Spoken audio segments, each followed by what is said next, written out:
On the other side, Mississippi State, not off to a bad start either. 5-4 in the SEC. They won their last game as well. First pitch is a foul ball that's coming from Aspen Wesley, the fifth-year right-hander from Philadelphia, Mississippi. She faces Kendra Falby to start things off.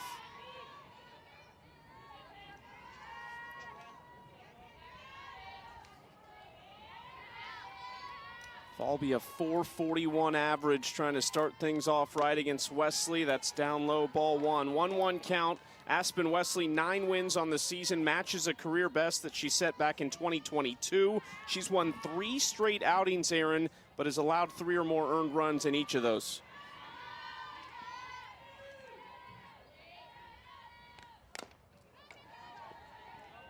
Chopper left side, foul. This is a senior arm that is seasoned, a long leash. I think that Sam Ricketts is really giving her space and time to settle in this season. Does a really great job of staying calm and poised, but she's an aggressive arm. She's gonna challenge hitters early. She's not afraid to hammer the strike zone early in counts. You see the off speed there. That's gonna be the go-to pitch, and a strikeout count. If she can pull the string, she's gonna have a lot of success against an offensive team like Florida. It is not an easy thing to do. Kendra Falby, one of the best leadoffs in the nation, watches strike 3, a low changeup right at the knees. And now here is Skylar Wallace.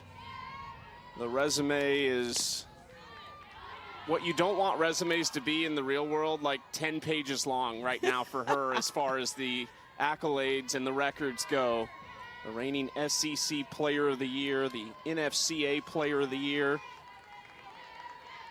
She might add a lot more this season.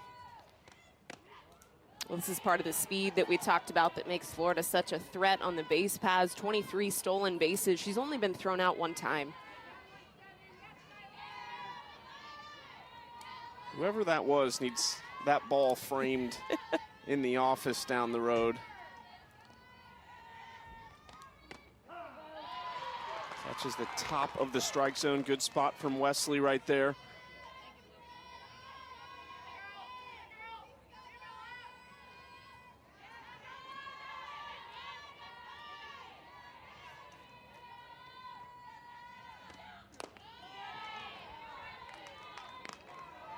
Wallace also has a great eye, 24 walks on the season, an on-base percentage at .630. She's hitting .411 in SEC play, so the average still way up there against the best.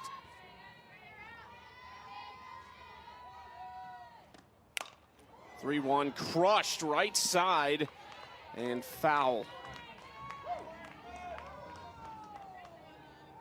And really the challenge for this team, talking to head coach Tim Walton for Florida as they head down the stretch in SEC play, looking towards setting themselves up for postseason play. It's how they perform against elite pitching. Only dropped 4 games this season. And he said it's been against complete staffs that are able to test us for the distance.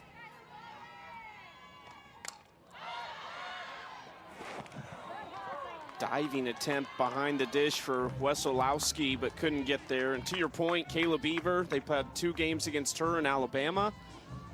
They won one of those games, but Beaver went 14 innings, gave up just 8 hits, 5 walks, struck out 13, and gave up 2 unearned runs. Another notable one that they struggled against in a 3-0 loss to Oklahoma State was Lexi Kilfoyle. Ooh, and that got Wallace. You could hear that pop. 1 out base runner for Florida. And just looking at this miss from Wesley, trying to challenge up and under the hands. This is a rise ball tailing in towards Skylar Wallace on the left side of the plate, and she just misses wide. Again, this is the aggressiveness of Aspen Wesley. She's not afraid to really hammer the river, challenging the foot placement of these hitters. Corby Otis, the transfer from Louisville,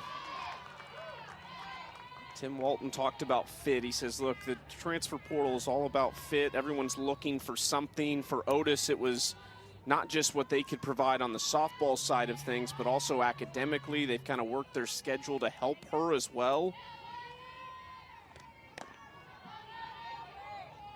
Second best average on the team for Otis. He's reached 11 times in 6 SEC contests. What's it like when you get to conference play? Just a little bit of intensity? Is it almost like a reset from the beginning of the season to that next step? You know, conference play has some interesting challenges. One, school's wrapping up. We talked to Tim Walton about that as well. They're one of a handful of universities that have finals a little bit earlier, so there's a lot of academic pressure on these athletes. And two, now you're playing some of the toughest competition in the nation, not once, not twice, but 3 times in a weekend. There goes Wallace, and safe at second. A confused look from Kylie Edwards at shortstop.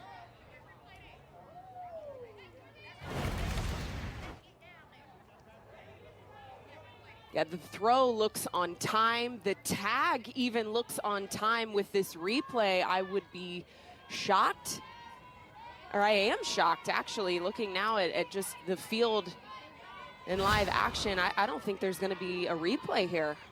So Wallace stays with just the one caught stealing on the season, and then Wesley strikes out Otis for out number 2.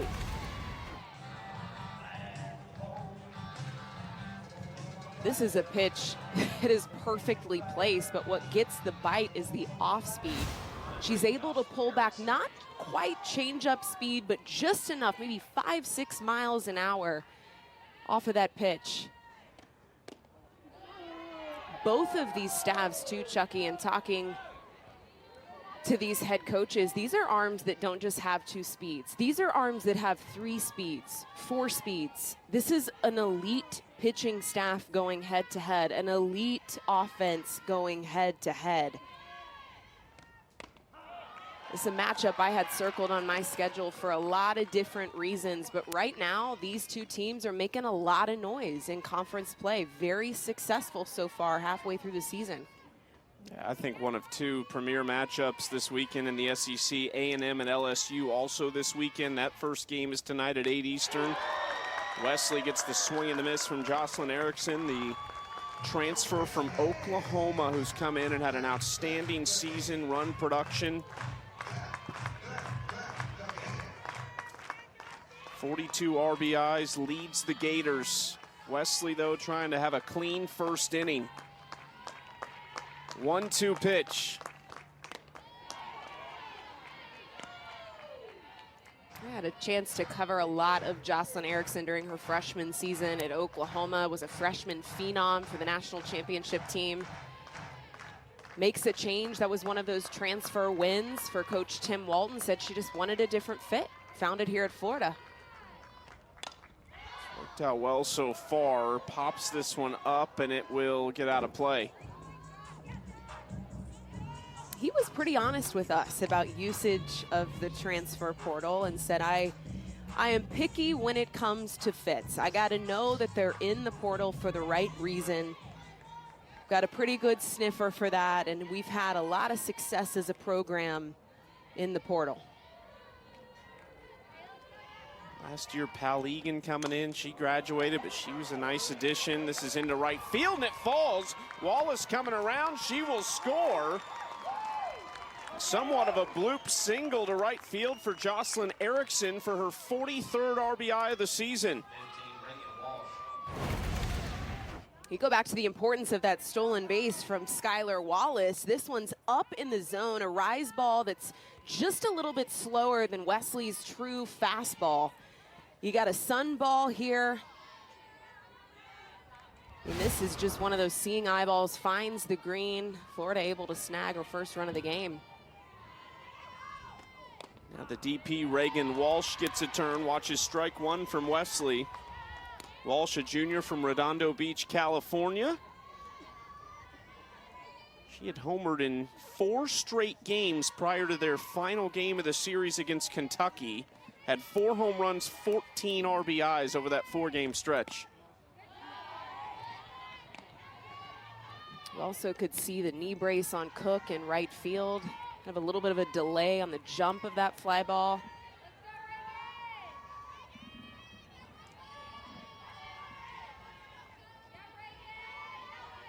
One. Big cut there from Walsh to swing through it. Toughest ball to track in the outfield from your point of view. Oh, the sun ball. That's not even close. That's like the dreaded moment as an outfielder. You're staring right into the sun, hoping that you've got that glove in order to shade it and find the out. I feel like we gotta ask right fielders about the construction of stadiums as far as where the sun goes and things. Well, you can already see the shades, the visors are out. I mean, this is something they're going to deal with for at least a couple more hours.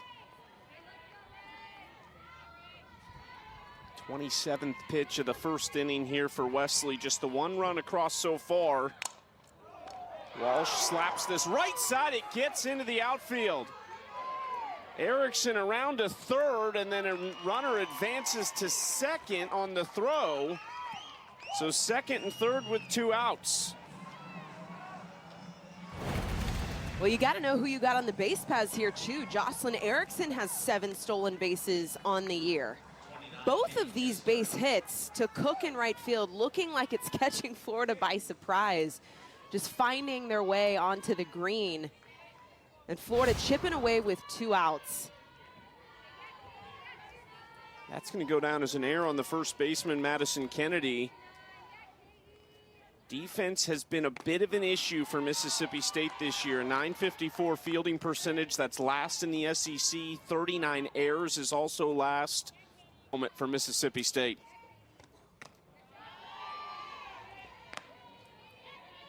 And over half this starting lineup batting over 400. Katie Kistler, one of those, a 422 hitter on the left side of the box. There's so much consistency for Florida. It's exhausting, I would think, as a pitcher to look at this lineup and try not to look ahead, because you know after Skylar Wallace there's 400 again, and this is the top 6 in the SEC. I mean, that's pretty good if you like the Gators. That tells the story, right, of the power that they have at the plate. I think it's too interesting, just the additions on the coaching staff for this team. Francesca Anea, All-American, a stud that played at Florida, enters their staff. She brings a lot of fire, a lot of new passion, a breath of fresh air to this team, but specifically offensively, she's been integral in the offseason, just developing this offense this season. Another foul ball from Kistler. Anea in her first season. Chelsea Dobbins comes in as the new pitching coach in her first year. Francesca Anea, Tim Walton was telling us, one of his first recruits at Florida. That kind of set the tone. If that's one of your first recruits, that sets the tone for the last almost 2 decades. He's had some studs, too. 9 foul balls so far this inning, so a lot of battle for the Gators.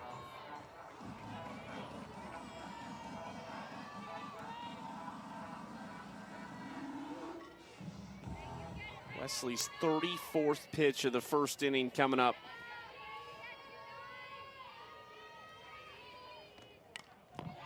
Another foul ball. How much is it, like, how legit is it? We always talk about offenses feeding off of each other. Offense leads to defense, whatever it might be. How legit is that in the lineup when you see your other teammates going up there and putting in a battle like this? I think what you're describing is momentum, and I don't know that there is a more potent but yet intangible essence of our game than momentum. And Aspen Wesley's more good luck. The freshman will face a transfer to lead things off from Louisiana Tech, Sierra Sacco. Also a number of freshmen in this Mississippi State lineup that can really swing it. The trio of Salen Hawkins, Kylie Edwards, and Ella Wesolowski. But it's Madison Kennedy in the 3-hole that is extra dangerous this season with 12 home runs and 40 RBIs.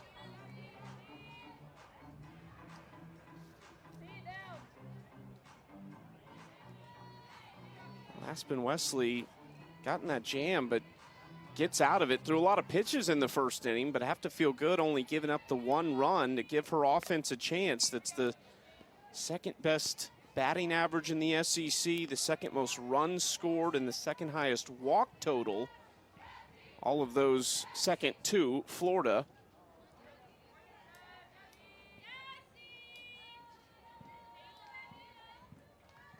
Sacco's reached safely in 8 of the last 9. Good eye to watch ball 1 on the outside corner from Rothrock. Tim Walton lost 5 arms from last season. Everybody who threw a pitch for Florida gone. So what's he do? He brings in 2 National Gatorade Player of the Years. Another super talented freshman in Olivia Miller, who was a late commit as Rothrock gets strikeout number 1 looking. Already you're starting to see just the movement, that late life on her ball. It's because of that spin, the perception on this pitch. Again, just speaking from personal experience, facing an arm that can really spin the ball hard, it is tough to barrel it up. Big swing through that. Nadia Barbary, the third baseman, now stepping in, a sophomore from Douglasville, Georgia. She's had a big jump too. Talk about Kennedy getting a big jump, but Barbary's had a big jump from her freshman season. She hit 236 last year, up to 344 this season. We see the sophomore slump a lot, Aaron, but what do you think when you do see that jump from freshman to sophomore season? What did you feel like you learned the most your first year of college? Well, I think the first season as a freshman, you're just learning to stay off of the emotional roller coaster. This game is tough, it moves fast. You gotta bounce back and recover quickly, and when you're constantly living and dying on results, it can just have an emotional whiplash on a freshman season. Right now, Barbary, I think, has gotten off of that roller coaster. She's really settled into her talent, understands that if she can stay even keel at the plate, stay plugged into the moment, she's gonna have a lot of success, and she's done it well. Former top 20 recruit, according to Extra Innings Softball, also a talented basketball player in high school. 0-2, slowly hit to Wallace, and there's 2 outs.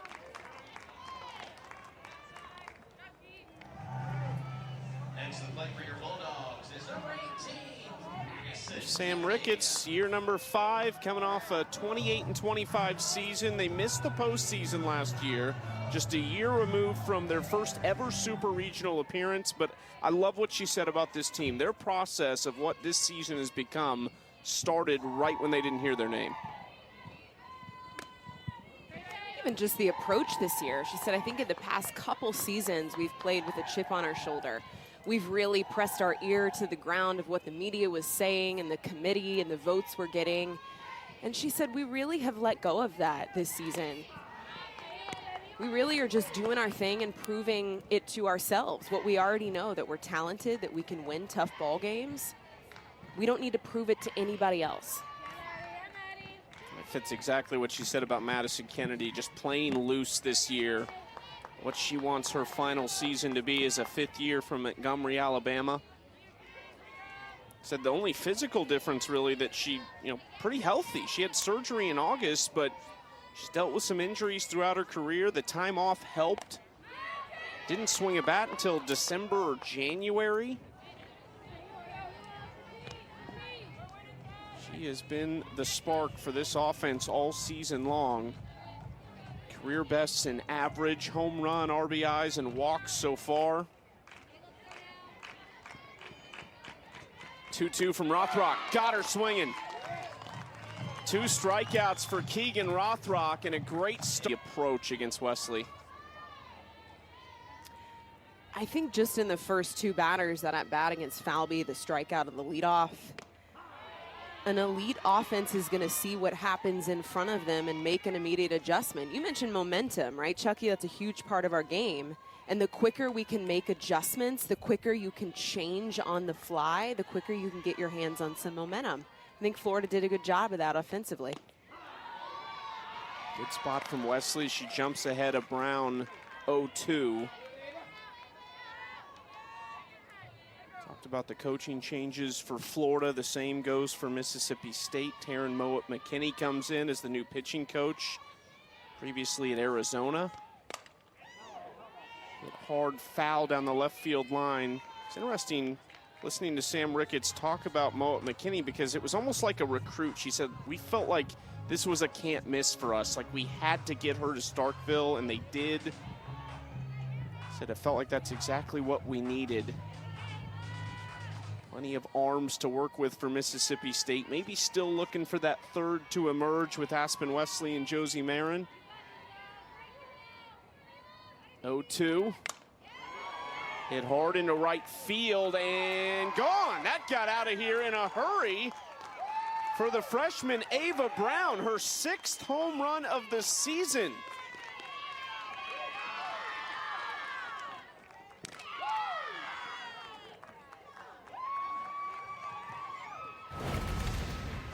This is quick adjustments, right? The leadoff of an inning, you see an entire inning in front of you, the type of pitches, the situations that you may be hitting in certain counts. You take that information and you use it. That's a ball up and away for Ava Brown. She sees the ball deep. She hits it where it's thrown. Textbook high IQ swing right there. Hitting over 300 now with 6 home runs on the season for the freshman utility, and you'll see her in the circle this weekend for Florida as well. And that makes way for yet another freshman, Ariel Kowalewski from Richmond, Texas. Wesley misses upstairs ball 1. Not that the Florida program has ever been in danger with Tim Walton, but you can sleep well if you're a Gators fan knowing this freshman class is loaded.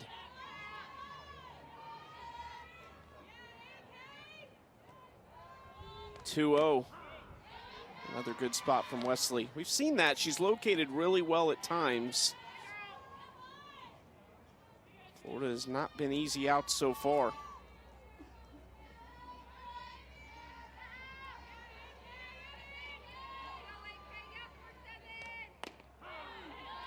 Right back to that spot. You mentioned the impact freshman offensively for Florida. The same goes, if not more impact in the pitching circle. He said that was why I struggled so much in the portal, to gain some support for the staff.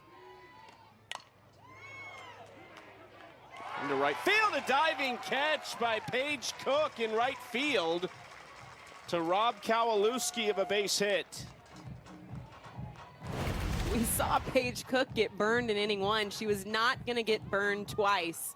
This is up the line. What a grab. The perks of being on your home turf. You know your field, you know your paces, you know how to make those catches, and Cook makes it look easy. Big out number 1 with Mia Williams coming to the plate. Freshman out of Windermere, Florida. Enters tonight on a 4-game hit streak, hitting just .208 on the season, but really found it in that Kentucky series.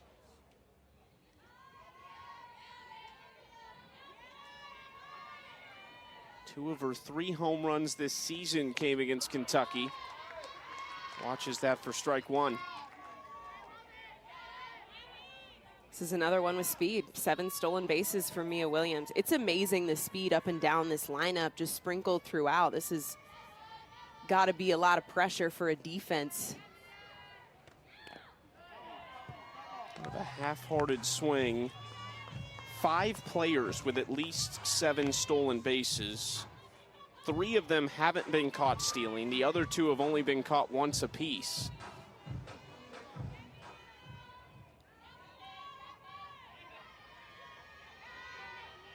Tim Walton's turned him loose this year. 73 stolen bases on 78 attempts. This is popped up and trying to track it down is Wesolowski. That's out number 2. Penta and Auburn trying to solve the Tennessee problem in the SEC, which is that the Volunteers are 6-0, leading the way. Another tremendous start for Karen Weekly and that pitching staff. You don't talk about loaded. That is a dangerous group.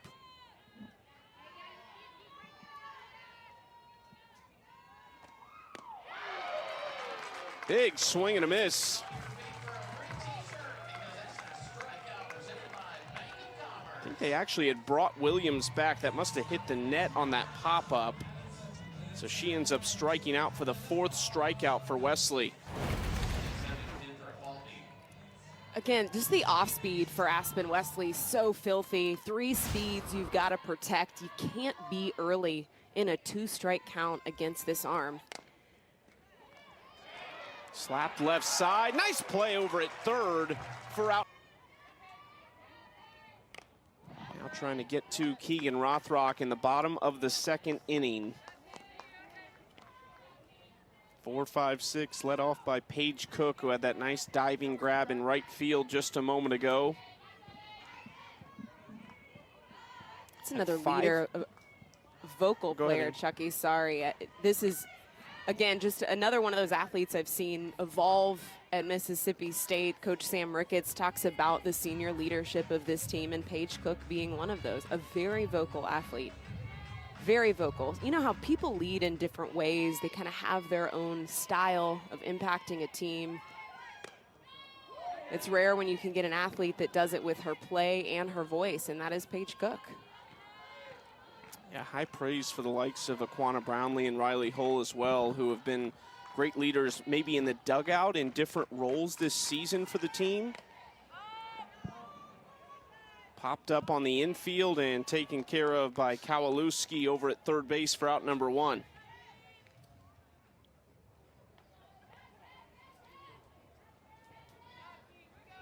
Next to the plate for your Bulldogs is number 22. First 4 retired for Keegan Rothrock. That brings up Jesse Blaine, the DP. Junior from Pike Road, Alabama, transfer from Auburn, where she spent 2 years.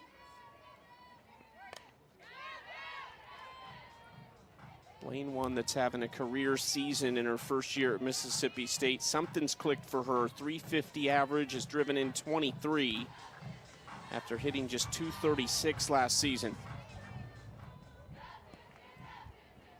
Described as one of the strongest kids on this team, pound for pound. I thought that was an interesting comment by Sam Ricketts.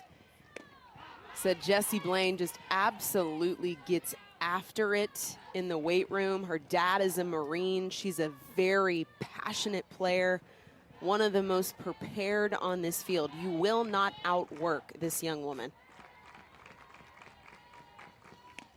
0-2, got her swinging. Rothrock blows it past Blaine. That's the 3rd strikeout for the freshman. The movement. You see that late bite, it just bites right off of the table by the bat of Blaine.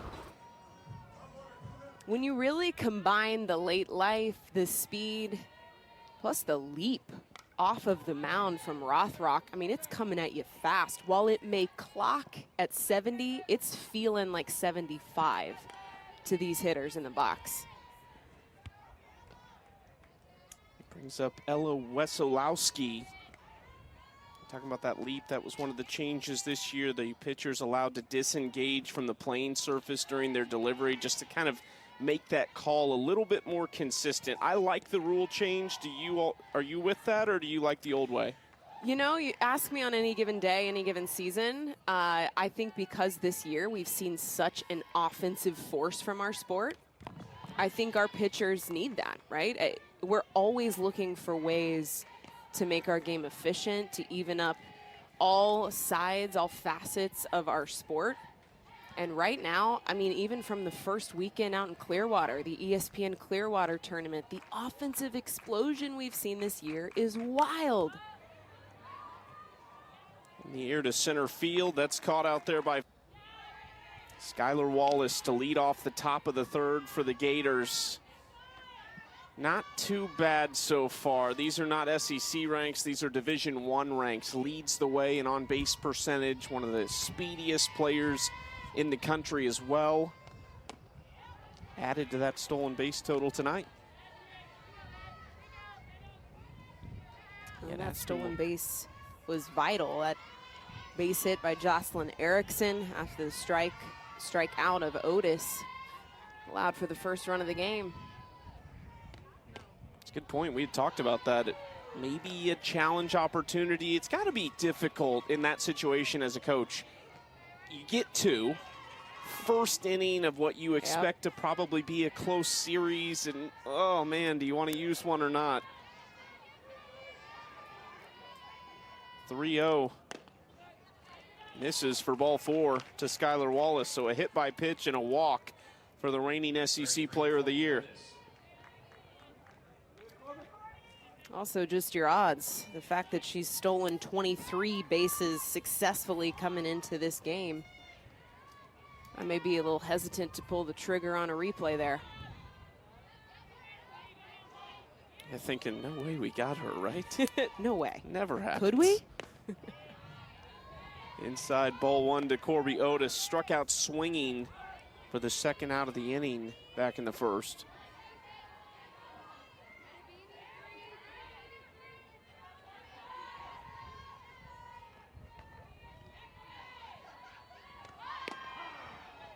Catches the inside corner. Wallace toying with Wesolowski behind the plate, but stays at first base. She's got both mittens on. She does. She's got to protect the hands. I don't think we had those back when I was playing. We had the Evo shields, but I don't remember the mittens. That advancement in technology came a little bit later, I guess. Just a bit. I definitely have a couple of tender fingers after jamming them into bases. Smart technology there.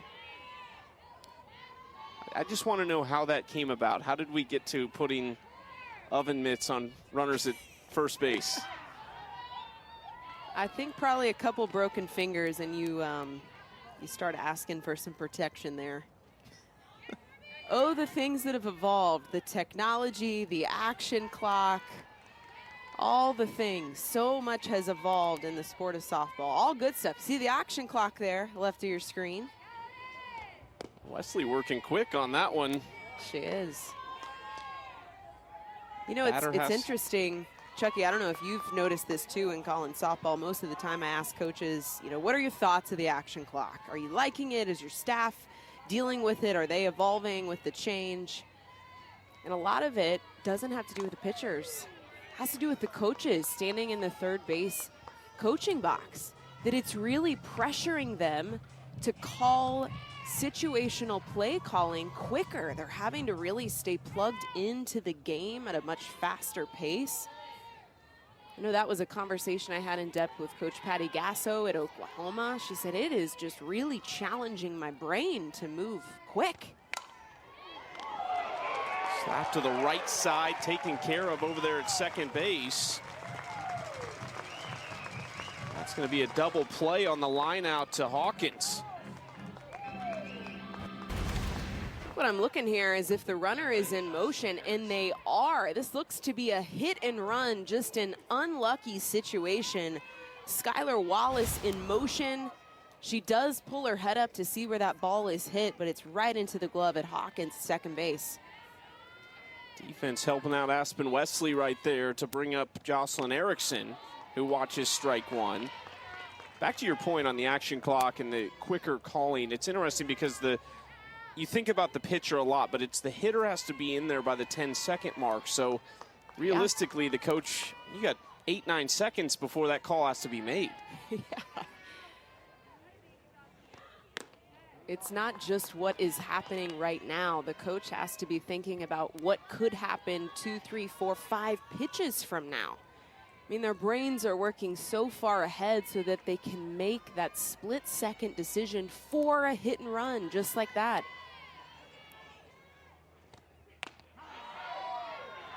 Beautiful off-speed, my goodness, the location, low and away. Aspen Wesley is so good at spotting the off speed. The fact that she can do it in any count. Look at that, just paints the corner. 1-2. Hit hard into right field and over the top of Cook and off the wall. Erickson headed for second base, and it's a 2-out double for Jocelyn Erickson. Her second hit of the day. Oh, the double play just stings a little bit more after this hit off the wall. A 2-bagger for Jocelyn Erickson, and she has been all pull side. A 2-for-2 day so far, and she's challenged Cook in right field both times. 9th double of the season, second on the team for Erickson. Gives Reagan Walsh a chance, who gets under one and skies it out of play.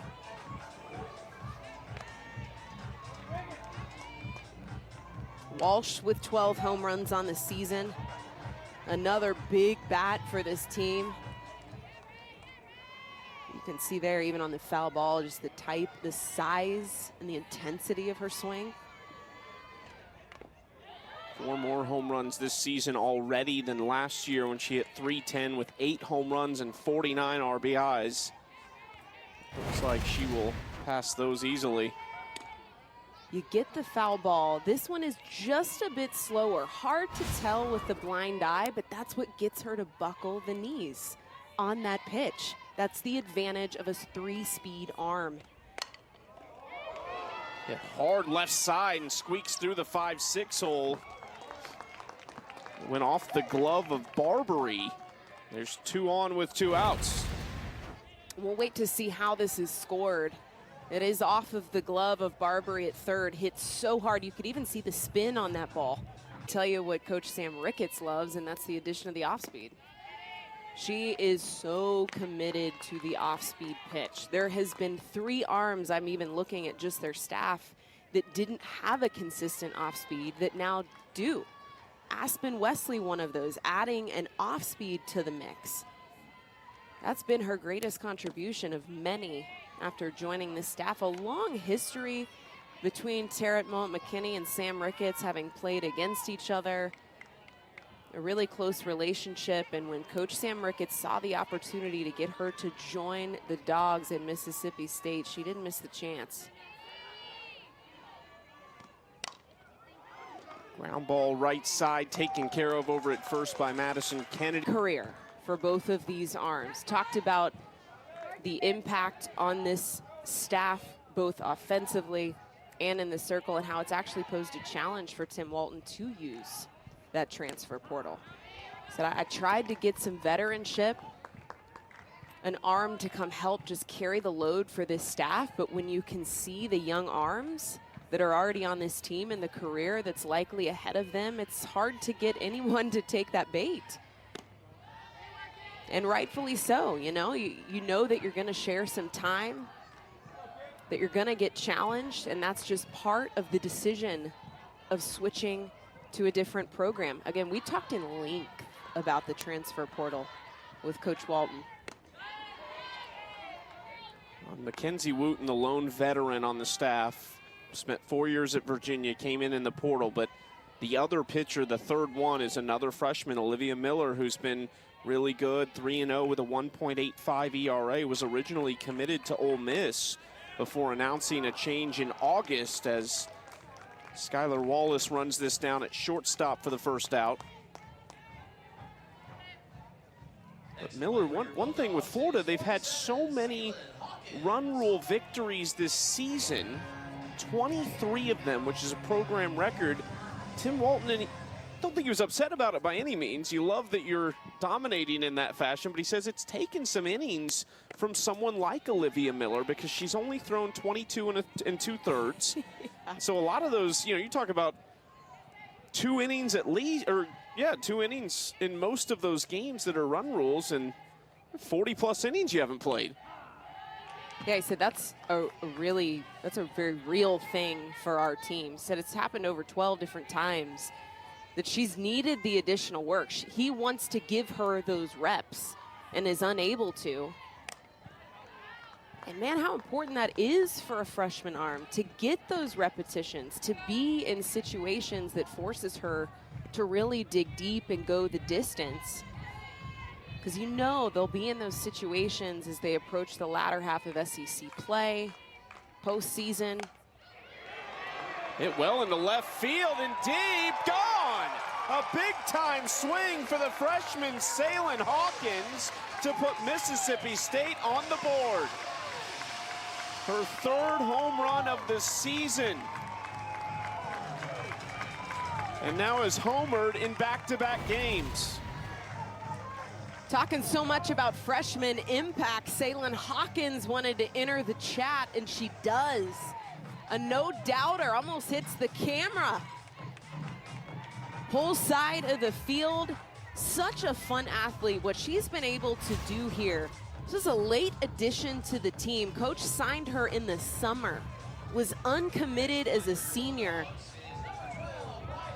A late addition to this team. Coach could not believe that she was still available, and we're seeing, again, the power that she brings to the plate and to this team. The tail end of three freshmen toward the bottom of the order, 6, 7, 8 for Mississippi State, all freshman bats. And now Briley St. Clair, a fifth-year player out of Sandrock, Alabama, in the 9-hole to try and get it restarted here with one out. What a swing by Hawkins. Third career home run. She homered in Game 3 at Arkansas when they clinched the series. Missed outside from Rothrock, 2-1.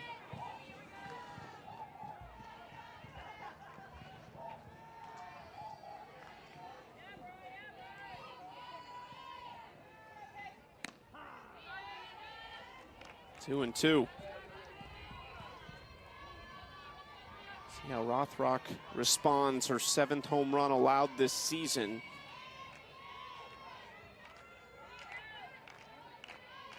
Just the 22nd run allowed in her 20th appearance.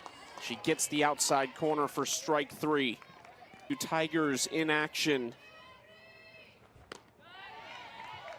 Rothrock will see the top of the order for the second time now here in the 3rd inning. Sierra Sacco with 2 outs.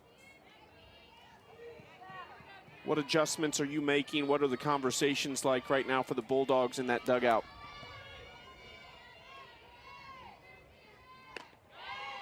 I think it's that pitch right there, the one that challenges right at the letters. If you're gonna take a hack on it, you gotta have the right angle, you gotta have the right approach. It's really easy to take that bait, letter high, and then chase it with 2 strikes up and out of the strike zone. She'll climb the ladder with her pitch. Good effort in right field by Otis. It's tough. I was one that loved to swing at the rise ball too. If you don't take the right approach, you're gonna hit a sky-high foul ball just like that. If you can No get a chance you hold- ever struck out on a rise ball. Oh my gosh, more than I'm willing to admit.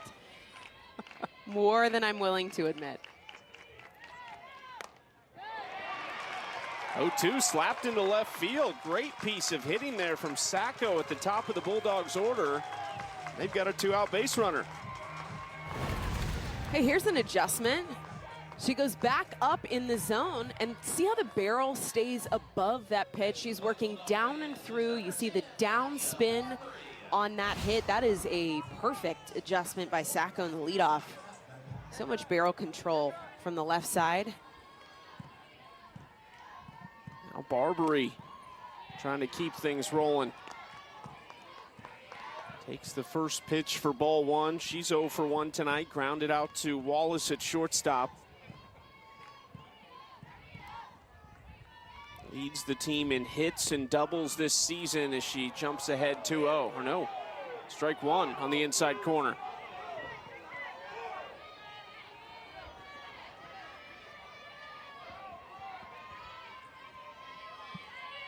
Barbary loved that call.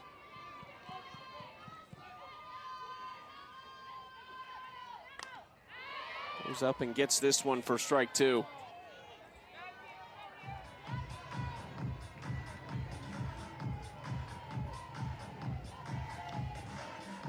series that the Florida Gators have had a lot of success in, 44-22 all time. The last meeting was back in 2022 in Gainesville.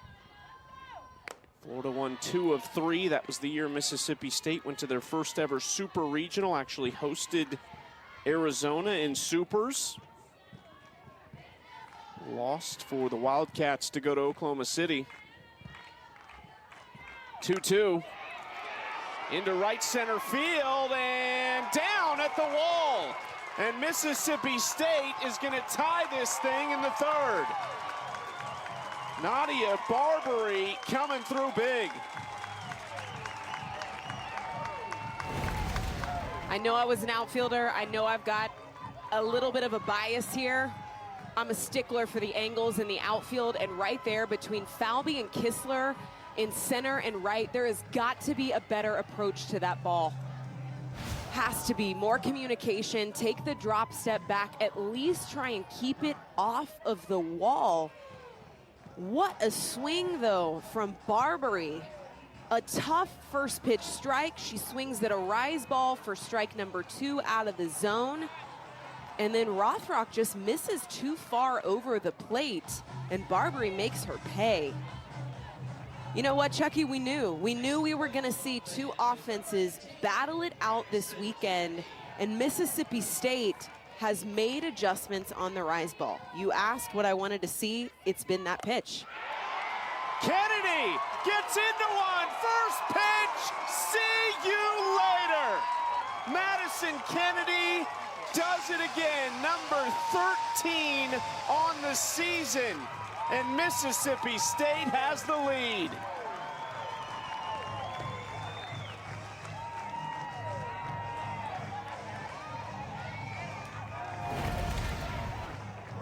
Unbelievable.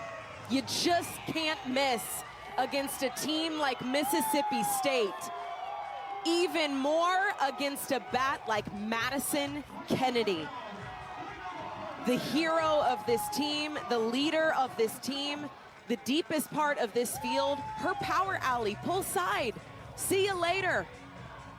The Dogs take control of this ball game, and now a 2-run lead in their home stadium. Chelsea Dobbins having a word with Keegan Rothrock right now in the circle, but Mississippi State is having a blast.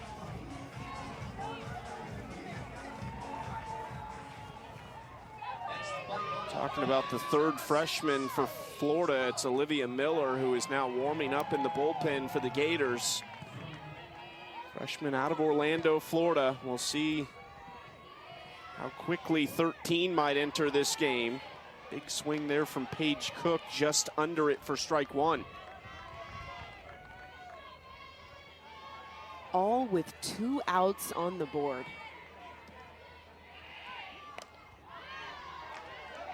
Rothrock got 2 wins over Kentucky in their last series. Gave up just 3 total earned runs in 12 innings pitched. This is a Mississippi State team that's hitting .254 with 2 outs. Popped up shallow center field. Mia Williams over, but Wallace takes control. How about Mississippi? Obviously in the lead now. Aspen Wesley back in the circle. She's really been battling. How do you continue to keep this Florida lineup in check? She is, and we have to do a good job of mixing pitches and not leaving anything too good, especially I think it was 0-2 with the home run. But just continue to mix speeds and hitter spots and try to stay ahead, because everybody in that lineup can hurt you. Coach, your offense through 1 inning and 2 innings, 1, 2, 3, but inning 3, hello, offensive explosion. What was the adjustment for your offense at the plate against Rothrock? It was really just to commit to the plan and to find some way to get some momentum and some energy in our dugout, and I thought the dugout did a great job of sparking that inning for us before we really given them something to get loud about. And I think it's just a big team effort, and they really bought in, and we're attacking the right pitches that we were looking for. Thanks Your for the time, bench mob Coach. Good luck. doing their thing. Love Thank you. Hail State. She was coaching them up before we came on the air to either go now or wait. Love the relationship, though, that we've seen from Sam Ricketts and her team, the way she talks about how this team gets along together. Yeah, that is the bench mob. That is who you're seeing in the dugout. She said there's a lot of starters, that haven't really had the playing time that their talent demands, and that's because that's how deep this roster is. But she said there's no pouting, there's no moping. Every single person is locked in, and they've coined themselves as the bench mob. And they were plenty rowdy that last half inning when Mississippi State took the lead, as Aspen Wesley tries to keep it now. 7-8-9 here in the top of the fourth.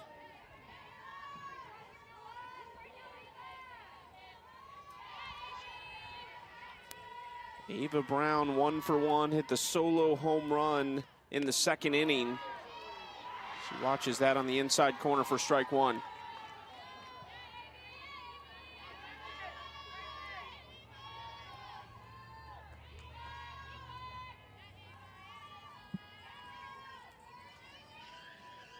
Two-one pitch. A little bit of a check swing to foul that one down the third base side. You know, we still haven't seen Florida make a committed adjustment against this off-speed pitch. Again, 3 speeds from Aspen Wesley. And so far, Florida really hasn't picked one of those speeds to sit.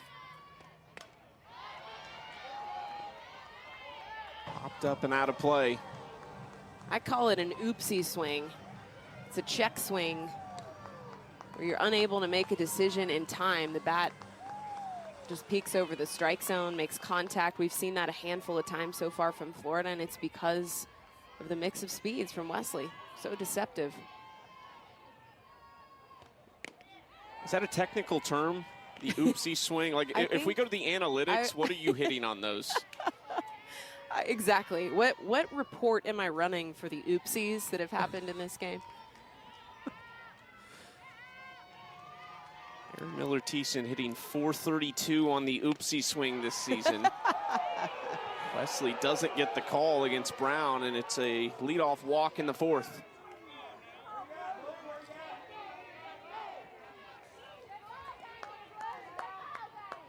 Wesley was a bit concerned that she didn't get that call, I think. You could hear some of the crowd also with comments. I think this zone has been pretty consistent, pretty fair on both sides. There's been a couple times with 2 strikes where I've raised an eyebrow, but I do think behind the plate that this zone has been consistent on both sides. At the plate for Florida is 27, Ariel Kawaluski. Brooke Bernard will pinch run over at first base for Brown.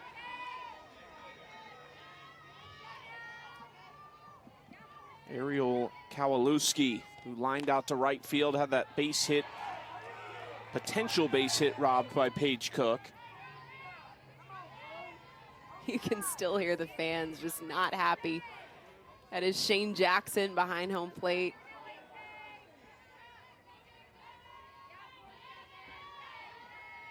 Really great night in Starkville to be at the ballpark right now, and so far Mississippi State treating their hometown fans. Wesley has thrown 72 pitches, but it has been an absolute battle for her against this Gators lineup. Just 2 runs for Florida so far. 2-0, 3-0.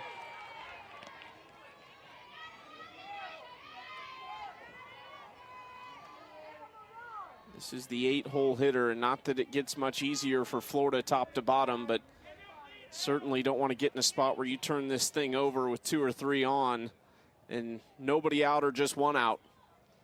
This is only the 5th 3-ball count for Wesley. Talked about her success being with the aggressiveness that she typically brings to the circle. When you dig yourself into a hole, you struggle to throw your best stuff. Right now, it's just about finding strikes. 3-0 misses. Back-to-back walks here in the 4th inning with nobody out. It's the second time she's started an inning with a walk, back-to-back innings actually, but the only time we've seen 2 back-to-back free bases awarded to Florida. hard to silence an offense like the Gators, let alone give them any free passes. Now Mia Williams trying to come through. Struck out swinging her first trip to the plate, trying to keep a 4-game hit streak going tonight. 2 long balls in the Kentucky series. She was 3 for 5 at the plate.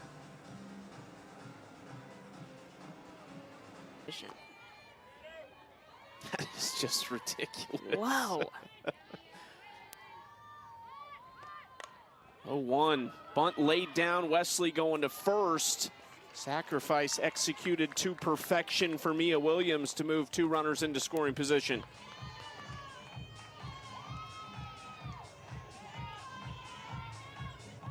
Still searching for the oopsie statistic on the 643 charts. I'll make sure to email our boys over at 643. We'll get that added for you, Chucky. Yeah, I appreciate that. I'll add it to my charts here for game prep. Top of the order, Kendra Falby, 0 for 2 on the night. Slaps this one right side, and she is safe at first. Runners hold, but it's going to be bases loaded for one of the most dangerous hitters in the country. Oh my goodness, the placement of this is exactly where you want to go with a soft chop. You want to go 3-4 side behind your base runners. Gives yourself the best chance to either draw a throw or work your way on. And now bases juiced for the on the slow stuff. First pitch to Wallace, just inside.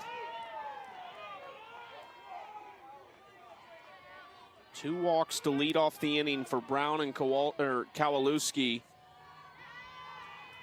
And the sac bunt from Williams. Falby with the infield single. 1-0. Catches the outside corner. Really good spot there from Wesley.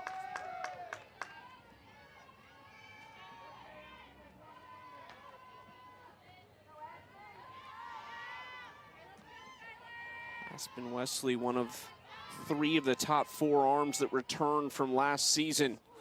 Oh, and she got Wallace on the arm. Second time she's hit her today, and that one brings a run across.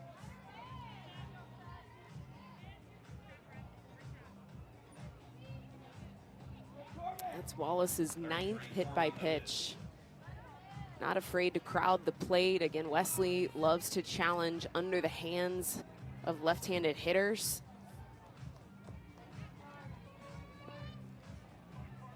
That's also a hot spot for Wallace on swing and misses, so I can understand the thought process of challenging that side of the zone, but Aspen misses for the 2nd time.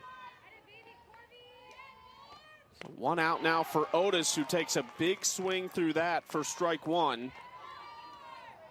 0 for 2 with a strikeout, and then she lined into a double play in the 3rd inning.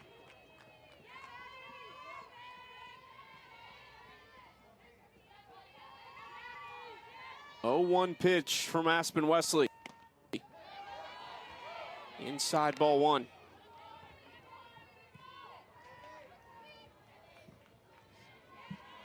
This Florida offense, top of the SEC in most categories, 77 more runs than second place. Their average is 42 points higher than second place.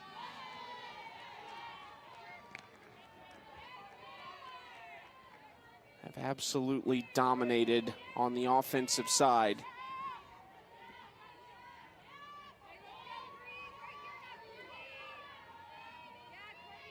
Two-1 to Otis. That misses, and Wesley really struggling to find the zone here in the 4th inning.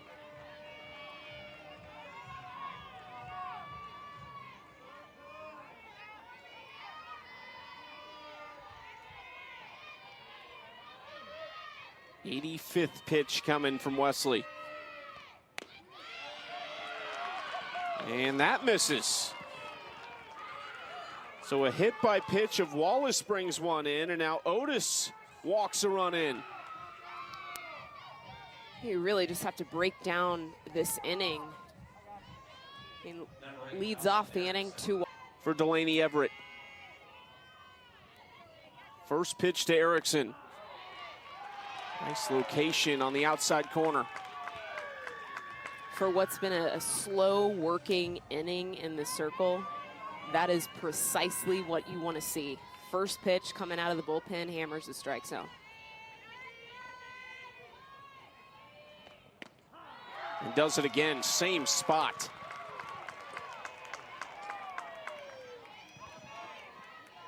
She's only thrown 15 2/3 all season long. I mean, you talk about all the video and the data you have on pitchers. This is one that you really don't have a ton on.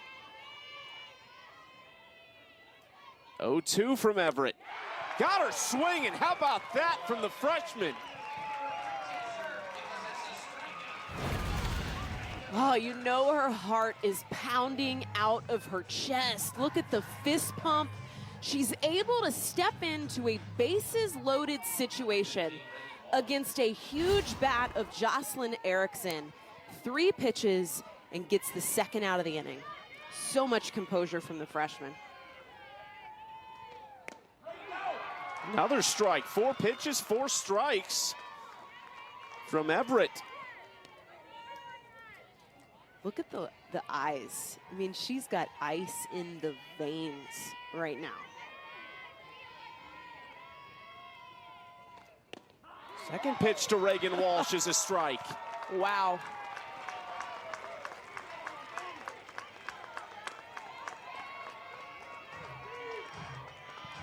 You see the look?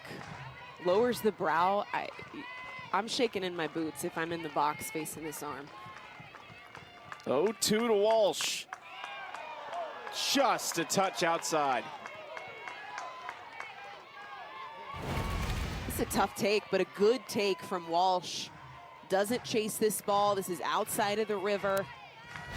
Takes a lot of discipline not to wave at that pitch. 1-2. Foul ball.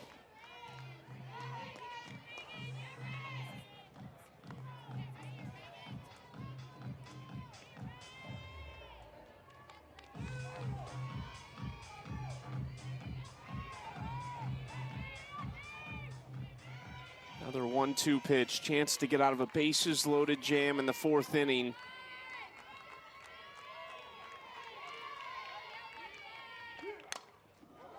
Another foul ball and a battle brewing here between Reagan Walsh and Delaney Everett. You even can sense just the pace of play, the rhythm that Everett has in the circle. She's moving quick. She gets ready, takes the pitch call, ready to fire.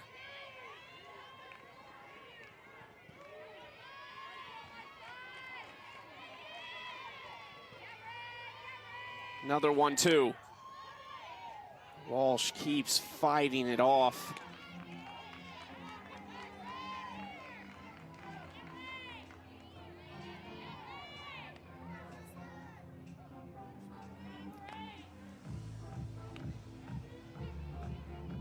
She just looks like she's in a groove right now in the circle. No fear at all.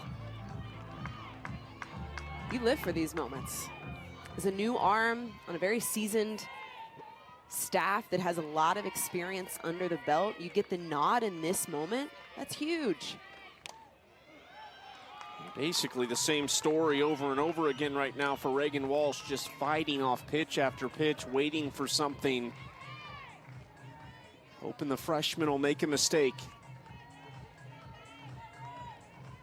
What we haven't seen yet is the flash of the off speed.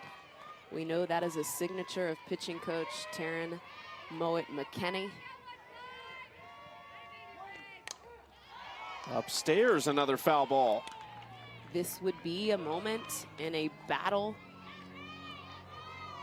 9 pitch at bat so far. I'd want to pull the string here. We haven't seen it yet. She's been firing. She's been flame throwing. We don't have a gun on her to see how hard. But even just the pop of the glove feels like it's really fast. 5 straight fouls. Walsh has only struck out 4 times all season.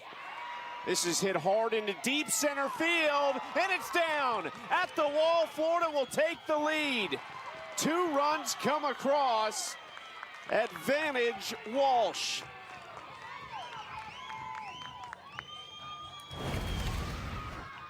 Man, you hurt for the freshman here. She battles deep into this count. This is a pitch that is left too sweet over the strike zone against Walsh, a 12 home run athlete. And Burns Sacco, dead center field.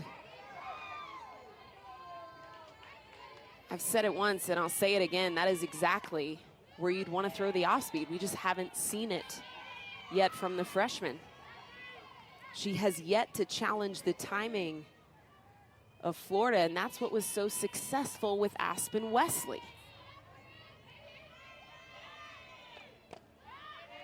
1-0 in the dirt ball, 2. There was 5 straight foul balls before that big swing from Reagan Walsh. Florida has plated 4 here in the 4th inning, and still Mississippi State not out of this yet.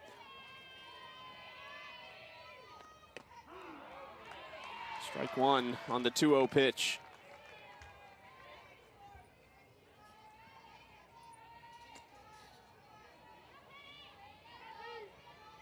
Katie Kistler looking for her first base hit of the season. Almost 400 with runners in scoring position. There's a rundown at third base, and they get the runner at home for out number 3. You guys viewing at home, we typically have audio from umpires. We've had a little bit of a technical difficulty, even in the stadium, unable to hear the umpire call. But we're playing. So it should be 7-4 score now. 5 runs in this 4th inning. Kistler still at the plate for Florida as she fouls this one away, and we'll try to get everything sorted out.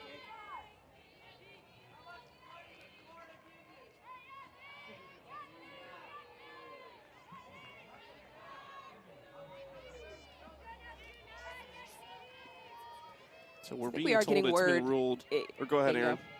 Yeah, stolen at home plate, and it was an obstruction call. So I think that we were on the right track there, Chucky, of that was really what was being reviewed, was access to home plate, the obstruction on the throw, and the tag. They're going to rule it as a stolen base at home, and the run scores. Good call. Partner had it in the break, too. Florida still with a runner on second base for Kistler. Swings through it, and that will end the inning there. But 5 runs. Coach Tim Walton. Coach, I'm curious. We always talk about adjustments. You guys seem to really be getting after Wesley, making her work. Were there many adjustments to make, or was it a matter of just waiting for the breakthrough? No, we did. We made a lot of adjustments. You know, it's one thing to come in with a plan. Here's what you see. Here's what but she was doing a really good job tunneling that high, that high off-speed pitch. The changeup obviously is a different pitch, but the high off-speed pitch was something we saw on film, but we didn't feel it on film. And on the adjustment here, we just had to make a big adjustment, especially with the right-handers. Coach, you've got speed. You've always got runners in motion here. Clearly a play call, a lot to unpack last inning. Walk us through the decision for the play at home. That was a mistake. Just a batter has the ability to bunt whenever she wants to. We got a little excited, I think, because of the offering of the hands, the extra move there, got our runner off base a little bit, and then credit our dugout. I'm over there. I'm obviously mad about getting caught stealing, but the dugout had obstruction the whole way. Came out and met me, and we were able to obviously challenge the play. Appreciate it, Coach. Thank you. Go Gators. Good luck. Well, there you go. There you Love go. The explanation. We've got from answers. Tim Walton. We've got answers. Again, how about the dugout love from both of these coaches?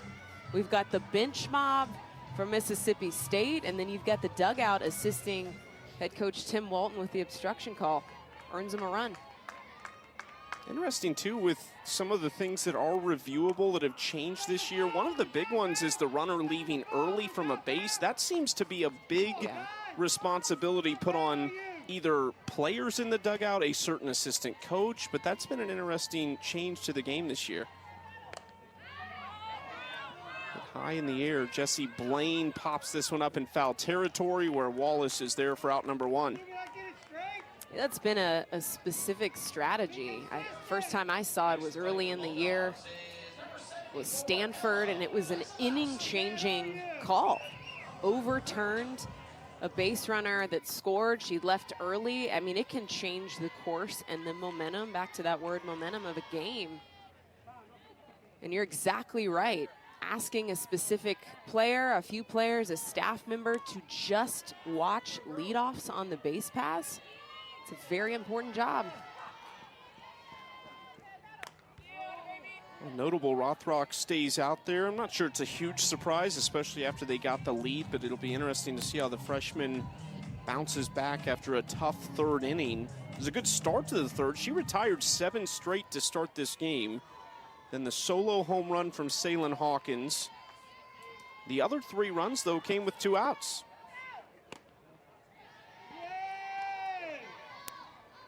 1-1 now to Ella Wesolowski, the catcher who flew out to center field her first trip up. 56 pitches for Rothrock so far. 3 1/3.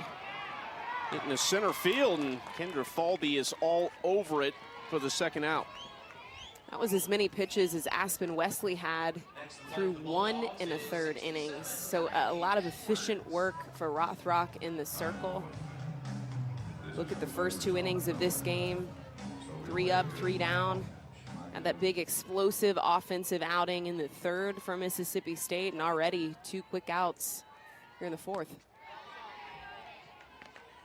Now Kylie Edwards, the shortstop, jumps ahead 1-0.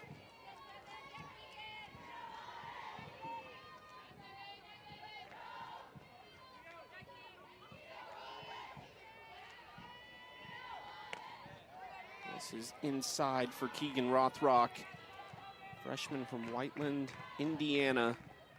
3-time Indiana Gatorade Player of the Year, the National Gatorade Player of the Year in 2022.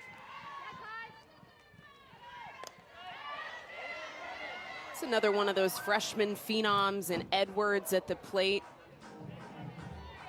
outright earned that shortstop position. That was Madison Kennedy's position last season. Coach Ricketts said that Edwards stepped in and said, I will earn that shortstop job. And she did. Kennedy moving over to first base. Coach Ricketts went on and on about the explosiveness of Edwards, both offensively and defensively. Very powerful. She's got an arm. She's a real deal. Gotta feel a bit good. Your middle infield, second base, shortstop, and behind the plate, all true freshmen, all making a big impact with the bat and the glove. Yeah. Yeah, you're sitting pretty as a head coach if you've got a field with that type of impact and that early in their career. Full count from Rothrock. This is hit hard into left field, right along the line, and caught out there by Corby Otis. Back to work for... My goodness, the punches thrown from both of these teams, Chucky, so far has been fun to watch. Yeah, started with Ava Brown, the walk to lead off the inning. She will lead off here in the 5th. Still a good chance for Delaney Everett, who gave up that big double to Reagan Walsh after a great battle, but I would think opportunity right here for the freshman, who hasn't thrown a ton of innings, but we mentioned early in the game, this is a Mississippi State team maybe looking for that third arm to truly emerge, and you would think having a lefty would be the one you'd really like to do it. Yeah, stepping in with bases loaded and 1 out, she gets the strikeout against Jocelyn Erickson. She gives up that tough double, but ends the inning with another strikeout. I'd be taking a big exhale here, a clean slate, fresh start. Ooh, that's a foul ball. I think this is also one of those oopsie moments, Chucky. I'd file this under oopsie. I thought this hit her on the helmet until I heard the sound of the contact with the bat. An unlucky foul ball for Ava Brown. 1-2, just how Delaney Everett drew it up so far. Brown stays alive.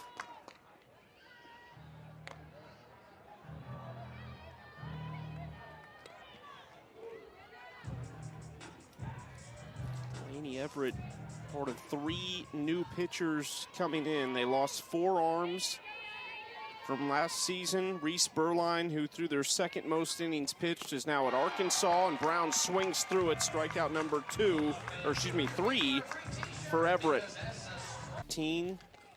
27 of 32 games have gone the way of Vanderbilt.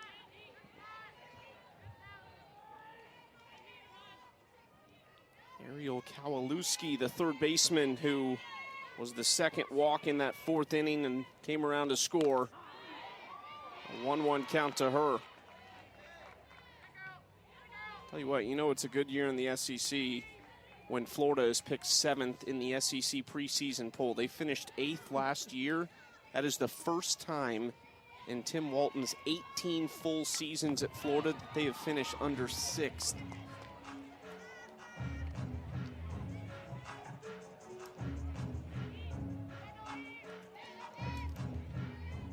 It's the 5th time outside the top 3 of the SEC. Think about the depth of this conference and the talent. Yeah. 1-2 fouled back. Yeah, just the representation in the top 25 alone. It's going to be an interesting year. Yeah, Big 12 still up at the top, the 1, 2, 3. Texas still fighting, Oklahoma still fighting. Mentioned the loss that Florida took to Oklahoma State. There'll be some movement over to the SEC for Oklahoma and Texas. Just next season. How about that? Next year, yeah. My goodness. Wow. It's going to be fun. 2-2 for Everett. Swings through it. Strikeout number 4 for the freshman now. 5 batters faced, 4 strikeouts for the lefty freshman phenom. Not a lot of innings thrown on the year, but when her number is called against number 10 Florida, she's been on fire.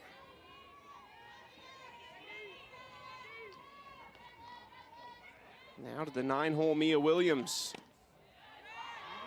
Watches ball 1. Back to your comment on Oklahoma and Texas making the move to the SEC. I mean, those programs are so good. Oklahoma, of course, the pinnacle of college softball. Is that just the easy transition as far as we bring our programs exactly how they are into a really tough conference? Is there something that you think might change for them coming to the SEC? That's a good question. You know, I think that you would want to believe that, hey, we are who we are. We're going to bring our essence into the SEC. But I think if you ask any program that's already in the SEC what it requires to be in that conference, to compete every single weekend in that conference, it's tough. And Big 12, it is a tough conference this year. Don't get me wrong. BYU making some noise, Houston making some noise, obviously Texas, OSU, Baylor doing well this year. But there is a different level of just fight that it takes in conference play for the SEC. I think that'll be a transition. Even, you know, Tim Walton talking about it, he said being good this year comes with a price. So we're tired. We travel. We're not getting a lot of quality practices in because we're just recovering from a long weekend, especially in conference play.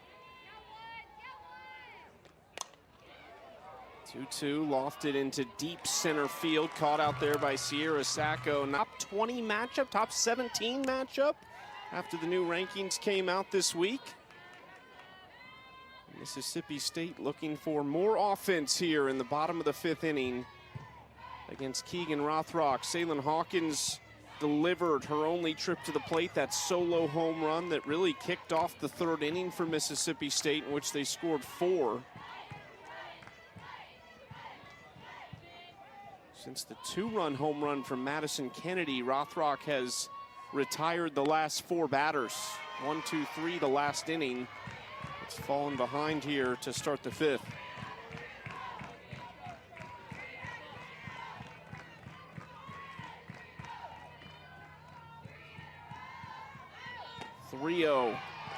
That misses. Ball 4, leadoff walk from the freshman pitcher to Salen Hawkins.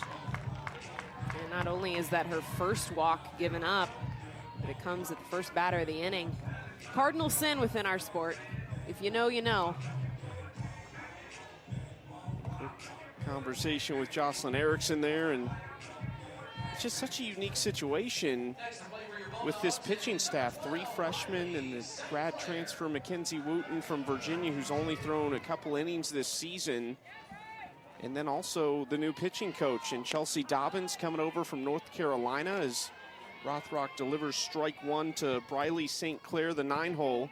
There's Dobbins, and really interesting listening to Tim Walton. He said Donna Papa called him and told him about Chelsea Dobbins and the way she works and that she does a little bit of everything. Said she's a head coach type. Tim Walton liked that. Yeah. And he said it's been a really good fit so far. Yeah, he even went into his thought process in hiring Chelsea Dobbins. He said, look, I didn't need, and I still would never want to take on a coach that brings a full revolution in their style. We need evolution. We need coaches that will work with these athletes instead of just imposing the way they do things and the way they had success potentially in their career. And that's exactly what Coach Dobbins brought, a collaboration with these pitchers.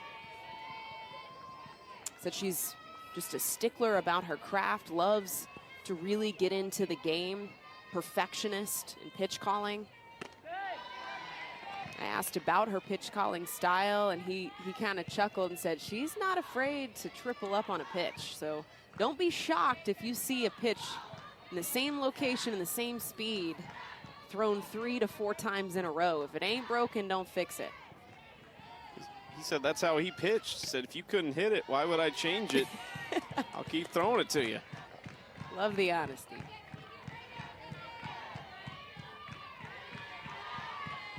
2-1 count here for Rothrock. To Sierra Sacco, the top of the order for Mississippi State. They chip away at this 3-run lead. That's fouled out of play into the netting.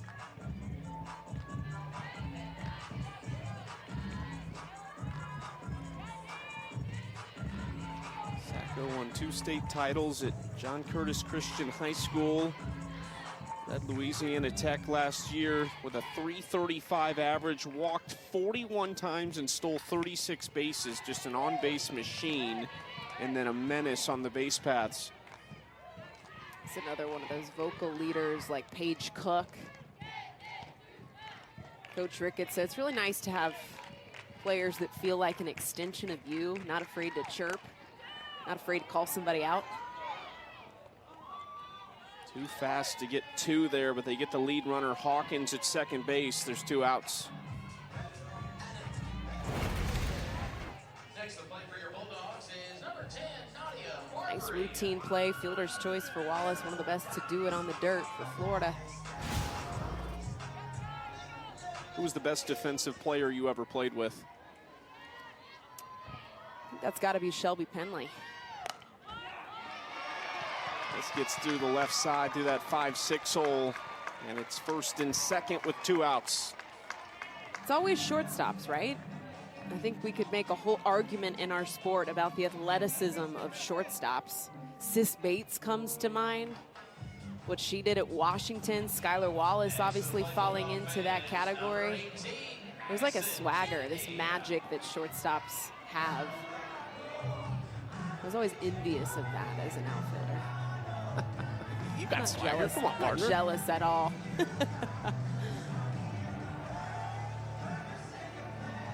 Very dangerous bat coming to the plate. Madison Kennedy delivered early in this game with a 2-run home run. Gets another big chance as she watches ball 1 upstairs.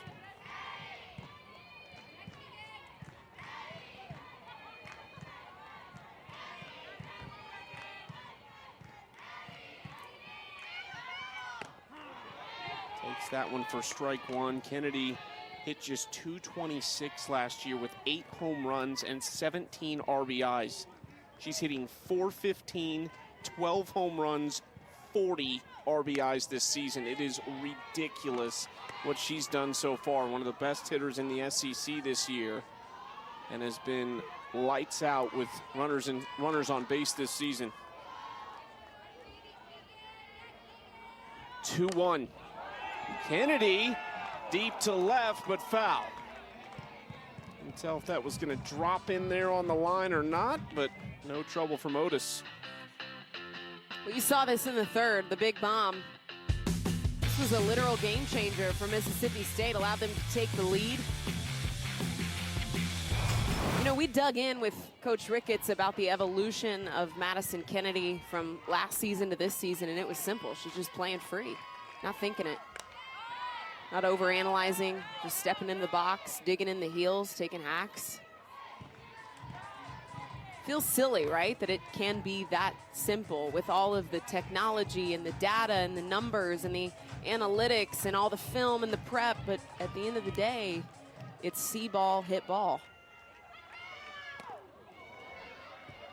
Takes that, gets away, and the runners will advance to second and third. So now, really anything into the grass should score 2.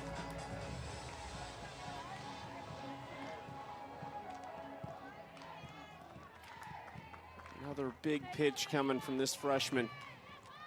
3-2. Foul back.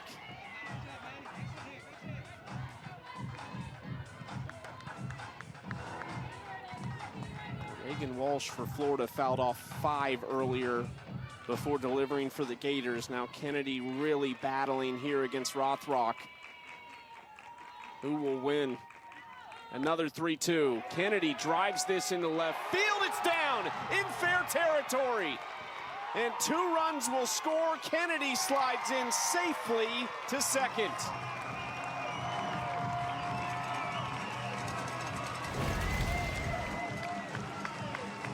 I hate to draw it all the way back to the first batter of the inning, but the leadoff walk, the percentage of those leadoff walks that come around to score, it is so tough when you're missing a pitch, even with 2 strikes, especially with 2 strikes against a bat like Madison Kennedy. Now a 2-for-2 day, and the RBIs continuing to stack up. Game so far.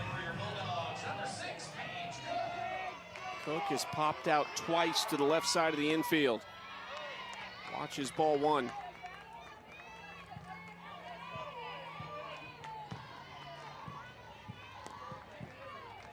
You know, this is about that time where I start to look at my notes of the arms that Florida has in the arsenal. Wallace takes care of it for out number 3 season. There's a real connectedness between this Mississippi State team. You can see it in the way they play as Everett delivers ball 1 here. Top of the order for Florida.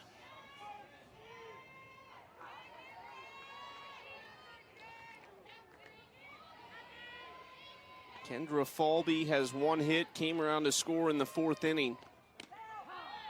That catches the inside corner for strike 1. The 4th time now through the order for Florida.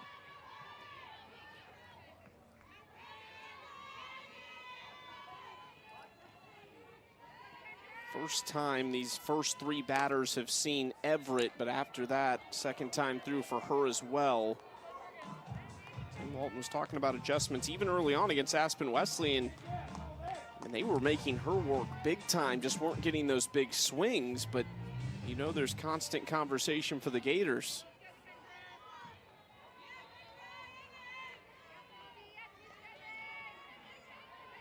One, 2 from Everett. That's fouled away. How much for you in college did it get to be? Is it all coaches giving that feedback and talking about adjustments, or did you feel like that was player to player as well as you went on in your career? So much talk throughout an inning. I mean, even just coming back from the dugout, I can remember striking out on a wicked changeup or a certain breaking ball and immediately grabbing the helmet of a teammate on deck and giving her all the feedback and information I can before she steps into the box. Again, this game just moves so fast. And if you're not sharing information and making adjustments in the moment, you're going to miss opportunities. The game's just going to slip through your fingers. There's a lot of information being passed around, pitch to pitch. Another 1-2. That's low. Again, a great battle here. Falby not making it easy on the freshman Everett.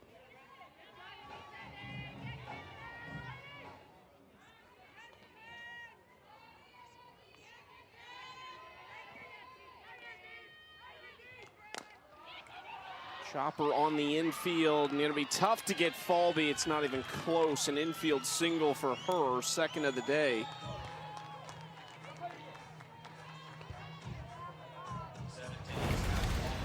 Just so good.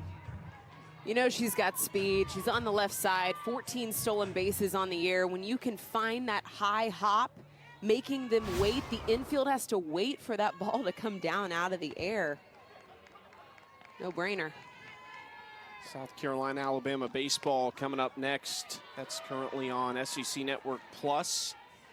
We'll get you there at the conclusion of this top 17 matchup in the world of college softball. Florida looking for their 30th win of the season.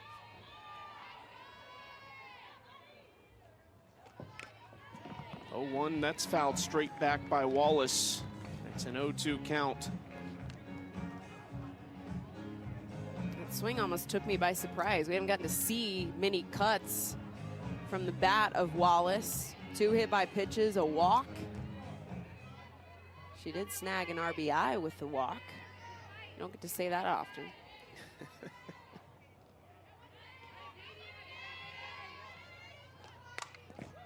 0-2 stays with that. I guess with a hit by pitch, rather. Either way, she's finding her way on base. She's a ball magnet tonight.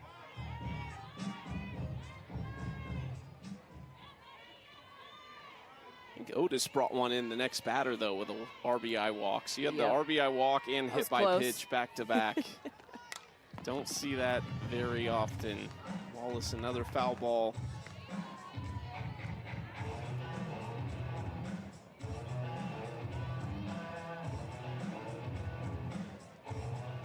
We talked in depth with Coach Walton about the evolution of Wallace as well.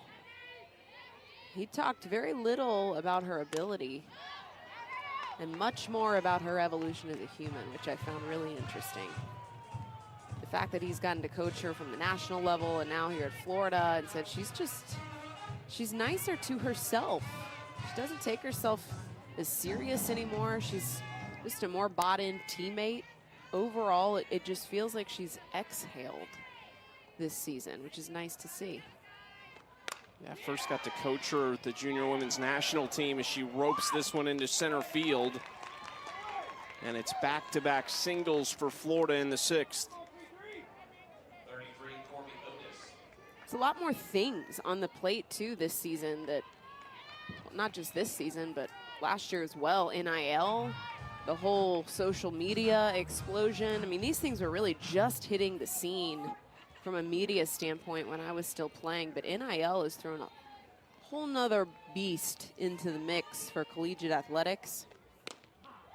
Skylar Wallace, very involved, has her own brand, really has to manage her brand as well as her academics, her playing time, the whole 9.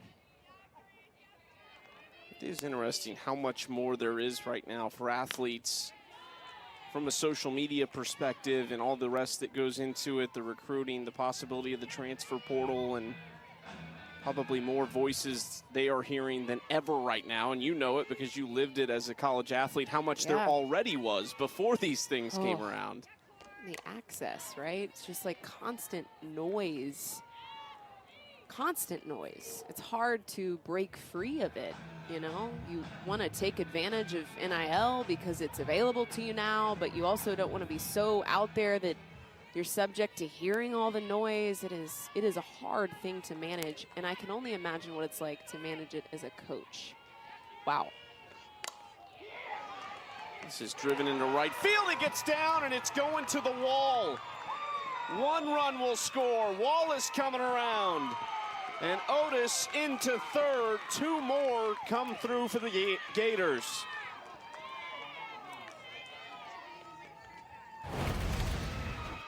And Paige Cook just continuing to get challenged in right field. You got to know this ball is down, and you got to put your body in front of it. If it gets by you, you're giving up a run. At least a run. Here, 2 in her case. And this ball is, if you make a catch, it's got to be a top 10 catch on SportsCenter. And at that moment, you just got to keep the ball in front of your body. That's a must-have for Cook there in right field. They will give it a 2 RBI triple on the play for Corby Otis. 9-6 in game 1. Pitchers beware in this series with these sets of lineups, and still nobody out in the top of the 6th. Jocelyn Erickson trying to add to the total.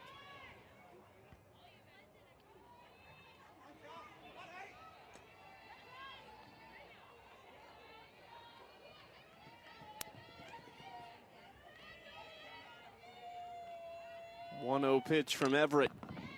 It's sliced foul.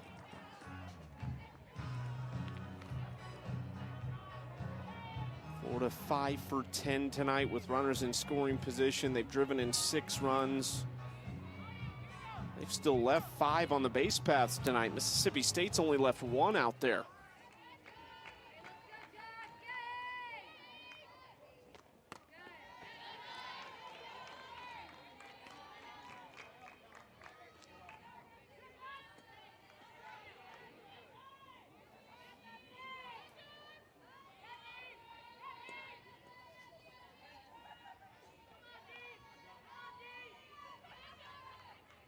Two-1 to Erickson, her second time. This is the first batter that's seen Everett twice tonight. Erickson struck out swinging. If you remember when Delaney Everett came in, bases loaded with just 1 out, and she came.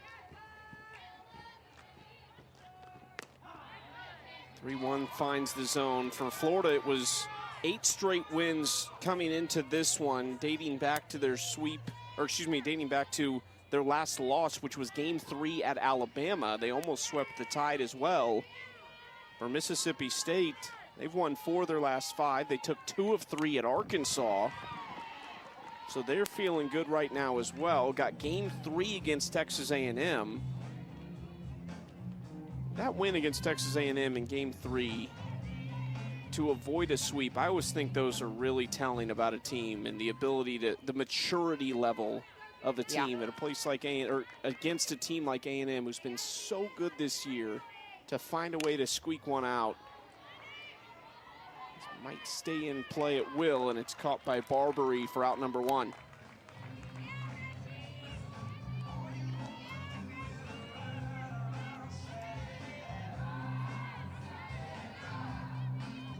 Especially within this conference, if you can snag at least a win in that 3-game series. Just the RPI impact alone with a stacked conference like the SEC, it matters.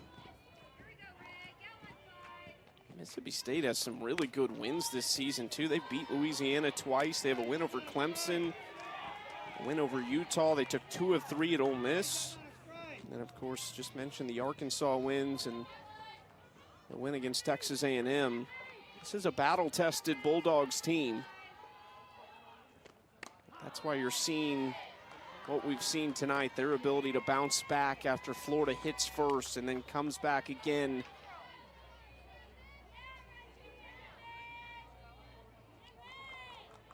Still a long way to go in the regular season, but Mississippi State won't have the disappointment on the selection show of not hearing their name called.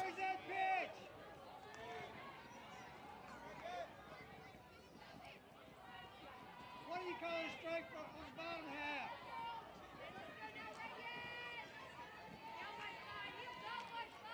Two-1 to Walsh. That gets the outside corner, 2-2. You're all over the place.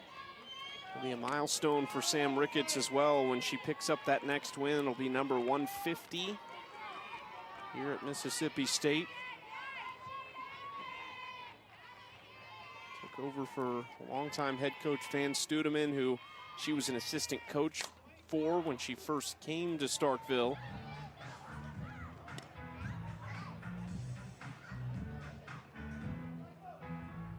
It's been an impressive run for her just since stepping into that head coaching role, which she was able to do just a few seasons ago. Had the opportunity of calling their first ever hosted super regional at home. They had to halt the stadium updates in order to host on site that year. And oddly enough, they were hosting Arizona. Pitching coach Taryn Mowat McKinney was on staff at Arizona, and there it is, 2022. Gosh, can you believe it's already been 2 years? Wow, time is flying. Yeah, it's a crazy turn of events. Now Taryn part of the Mississippi State staff. Mississippi State, that dramatic upset of Florida State in Tallahassee as the Gators deliver another run across, and Reagan Walsh has 3 RBIs on the night. Right now for Mississippi State, it's just about collecting outs. You can even feel the lull, right? The sounds of the game, the energy. It feels like Everett now just kind of running out of gas in the circle. She came out red hot. First 5 batters faced, she collected 4 Ks. And then this inning has really just moved a little bit slow. Rhythm starting to slow down, be more methodical now in the circle. Pinch running at first base for the Gators is number 2, Avery Gales. And at the plate for Bailey Goddard will pinch hit here for Katie Kistler. Redshirt senior from Orange Park, Florida.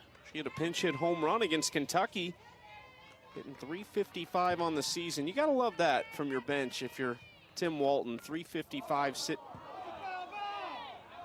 over the, oh man.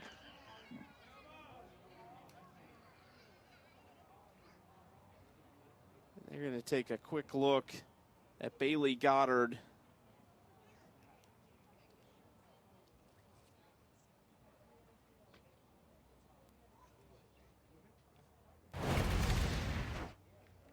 Let's take a look at this. Pinch hitter gets the opportunity and just smacks her right on the fingers. Oh.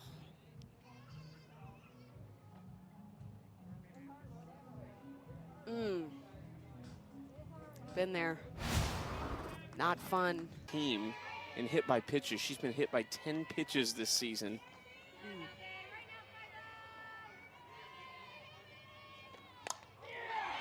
0-1, this is crushed. Are you kidding me? Hand looks just fine for Bailey Goddard. Wow.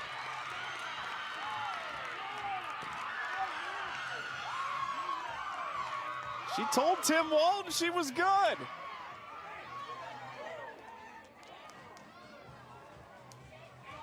Wow. So much grit, so much grit. When you get the opportunity, you take advantage. What a tough fight for Goddard. Hit in the hand, steps back in the box and says, see you later. Thanks for the nod, coach. Back-to-back SEC series for Bailey Goddard, hitting a pinch hit home run. That's her 5th of the season.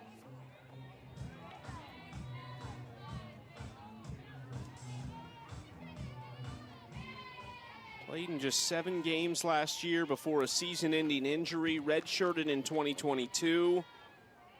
Played in 62 games between the 20 and 21 seasons. Been around a long time for the Gators. Could be a crucial part of this team as the season rolls on. Those pinch hitters so valuable as Ava Brown grounds out for the 2nd out of the inning.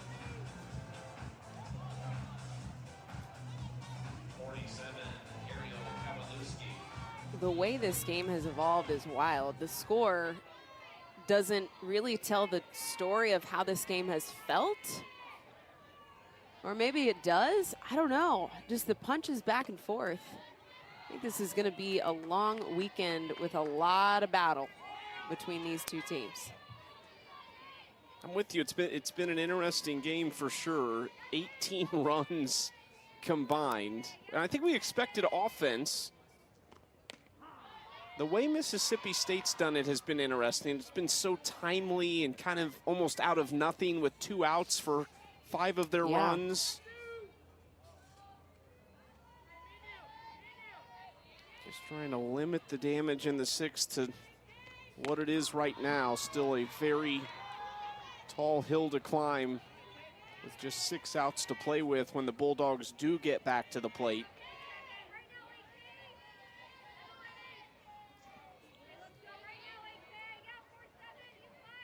Kowalewski swings through it, and that will do it for the 6th inning. The game run so far.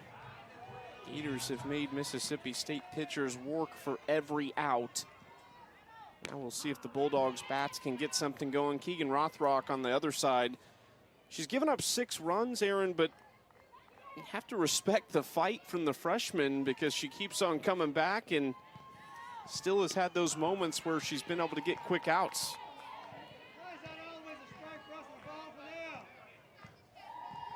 We've seen a lot of freshman action offensively, in the field, in the pitching circle.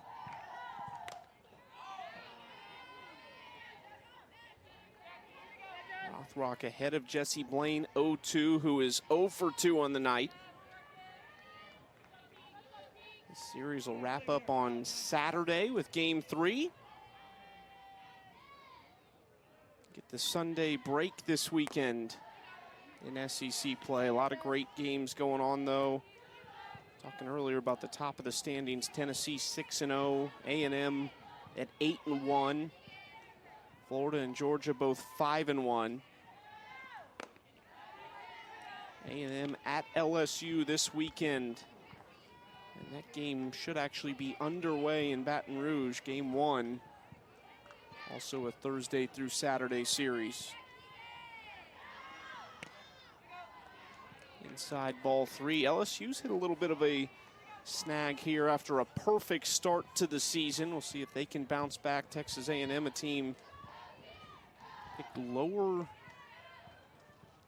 in the SEC poll, around that 8-9 spot, but they looked the part with Emily Kennedy leading the charge as a true ace in the circle for Tricia Ford in year 2. Just a lot of great stories around the SEC and around college softball this season.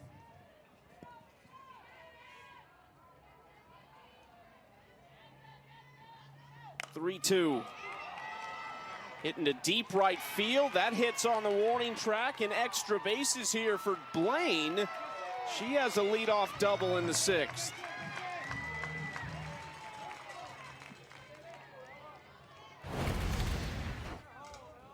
Not quite sure what happened in right field. It looks like Kistler just kind of gives up on this ball. She stops running.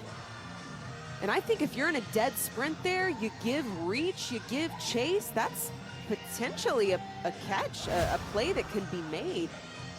A good swing early from Blaine.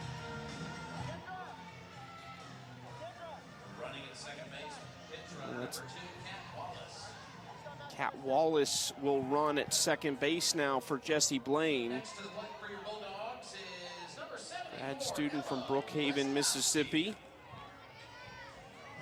Looks like that is goals actually in right field, so a swap out there defensively.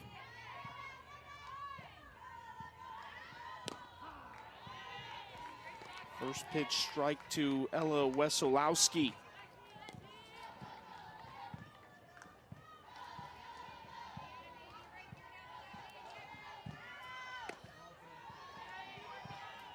Misses for ball 1. What was the approach when you were down like this in a game? And I'm sure it didn't happen a whole lot at Oklahoma, but when you were, like, how did you break it down to try and get back in as this gets into left field? It's back-to-back base hits now for Mississippi State. Now there's trouble on the base pass. Bulldogs have one come across. And Wesolowski is up to third.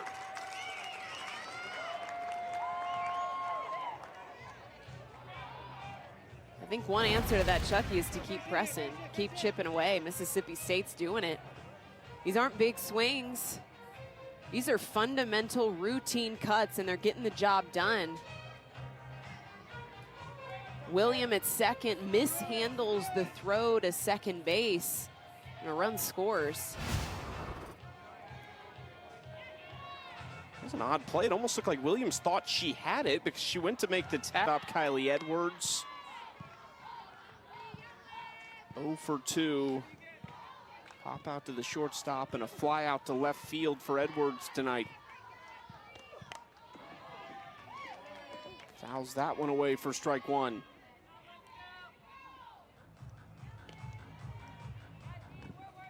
Edwards, an Indiana native, just 2 for 16 over the last 6 games coming into this one. You talked about that, the highs and lows of this game. Can't let it get to you as she hits this one deep into center field. Falby makes the play, and that'll be a sacrifice fly for the freshman Edwards. Another run comes across. This game just gets crazier and crazier by the moment. Next to play for your Bulldogs, 47, Salem Hawkins. The story of this matchup was offense, and that is exactly what we have seen played out through game one, through 6 innings. 20 total runs between these two teams. Mississippi State has scored at least 2 in every inning they've scored in. 4 in the third, 2 in the fifth, and 2 here in the 6th now. Florida's had 2 5-run innings. 19 combined hits.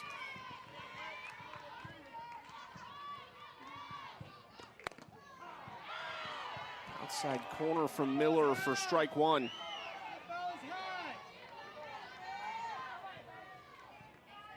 Salem Hawkins has one of the Mississippi State home runs in this game. Has reached both times as she fights this one off into foul territory.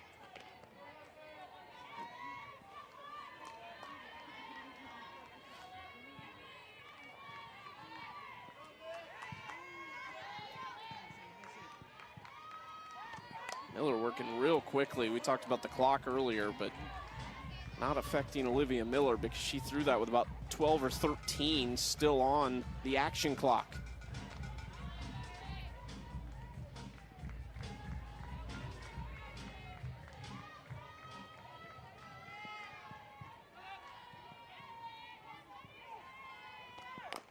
Two.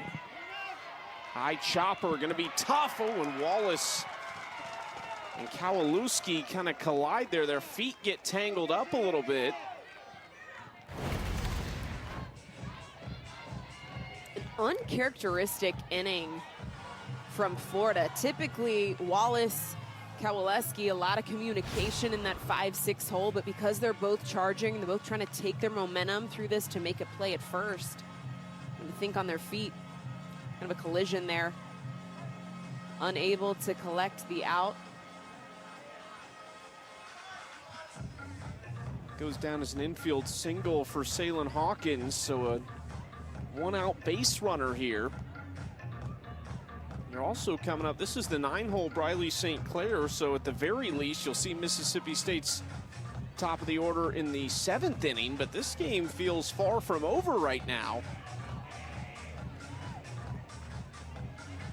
It's never felt like that for the Bulldogs. There's been multiple occasions where you thought, okay, is this where they'll not be able to bounce back? Or will they let this one get away? Haven't done it yet. Have bounced back on multiple occasions and still just 1 out here in the bottom of the 6th. Ball 1, this is a pinch hitter. Lexi Sosa, the transfer pitcher from UCLA.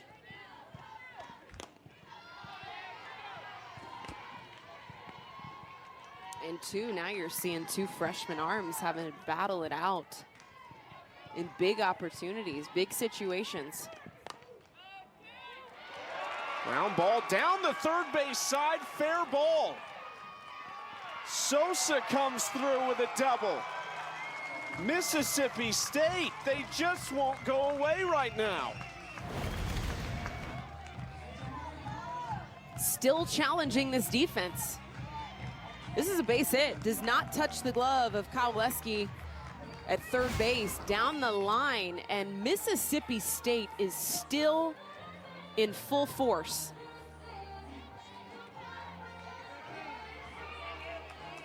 St. Clair comes back in to run out at second base. The tying run is on deck, and we have the top of the order coming up with Sierra Sacco.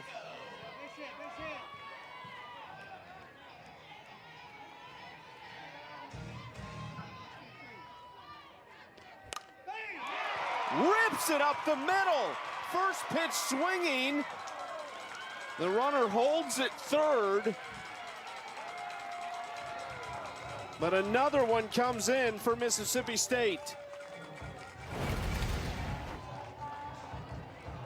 Man, how important are those insurance runs now for Florida? A lot of energy, a lot of momentum. Chucky, we've been talking about momentum all game long, and Mississippi State has it cooking. That bench mob in the dugout. The two-hole, Nadia Barbary. This gets away, and a run will come in on the first pitch from Brown.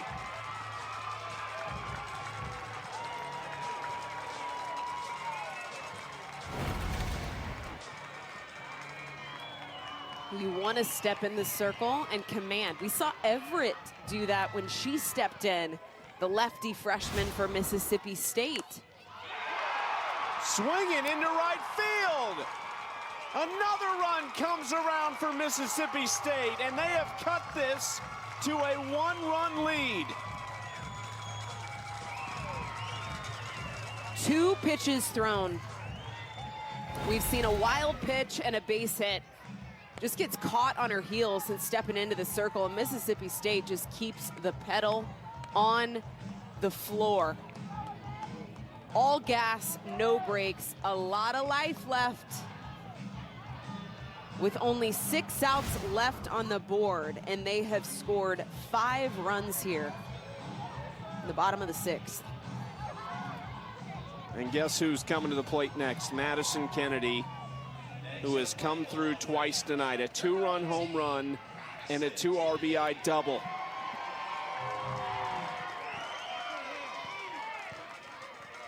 "13 home runs on the season, 44 RBIs. Takes first pitch, strike on the inside corner.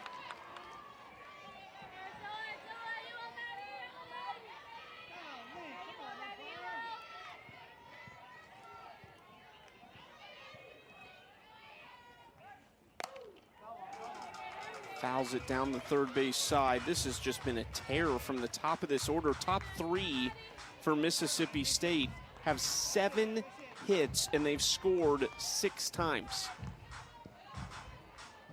And right now for Florida, where else do you go in the circle? You've got Mackenzie Wooten, who this team hasn't seen yet, but you got 2 more games to get through.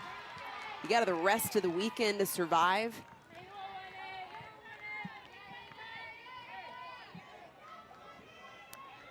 Don't want to show point. all the cards too early. Wooten, somebody who's only thrown 2 2/3 on the season. 1-2 is outside, 2-2.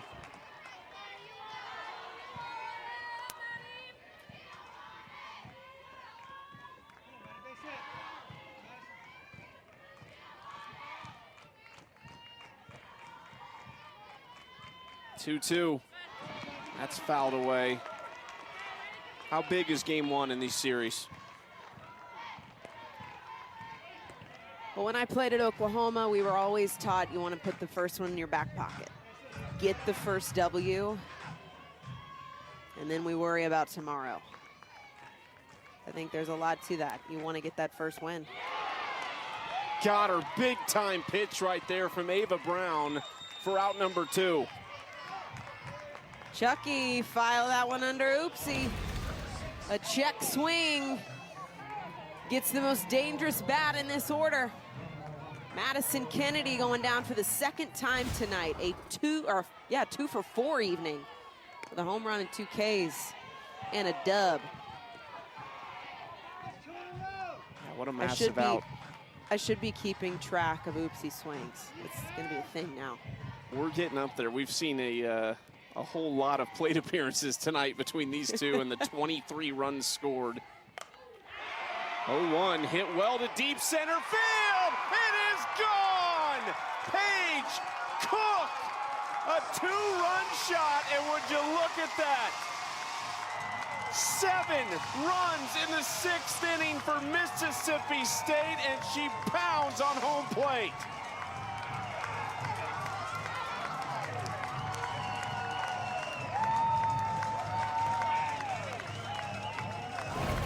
How can you not get romantic about this game? I've got goosebumps watching this senior, the leader, the vocal leader, and the power at the plate when your team needs it the most.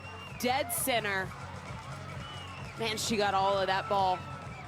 Takes the lead. This team now needs 3 outs. Just her 3rd home run of the season, hit a career-high 11 last year with a .320 average. The average has stayed up. The power's dropped a little bit, but delivers in the biggest way right there.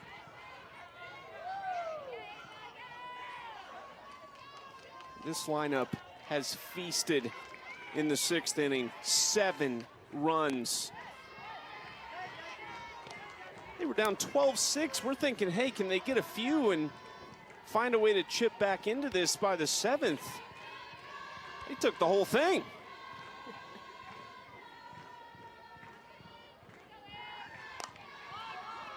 This is hit hard to third base. That bounces off Kowalewski. Another 2-out runner. Jessie Blaine, she's been on twice this inning. At this point, who will stop the bleeding? Who is it going to be for Florida's defense that puts their foot down and gets out of this inning?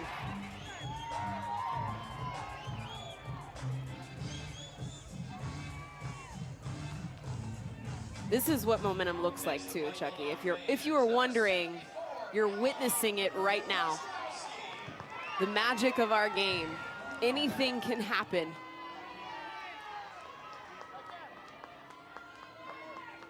Ella Wesolowski trying to keep it going. Watches ball 1 outside. You said it, Florida just hasn't had the answers here in this 6th inning.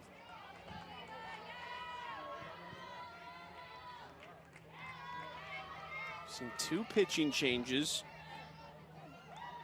Rothrock saw the first 2 batters. It was a leadoff double for Jessie Blaine and then a single for Wesolowski. Miller came in and faced 4 before Ava Brown took over with Barbary.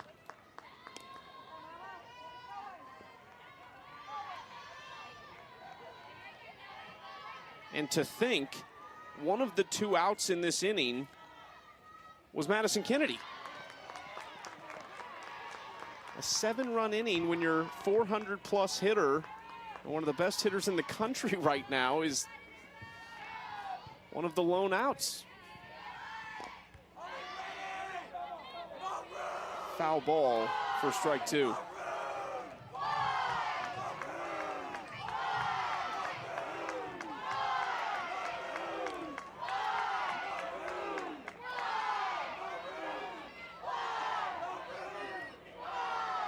Interesting too what Mississippi State does from a pitching perspective. You said it, you need 3 outs to close the deal here. We've seen the freshman Delaney Everett put in quite the shift tonight, but you would think they would make a change going to the 7th. We'll see.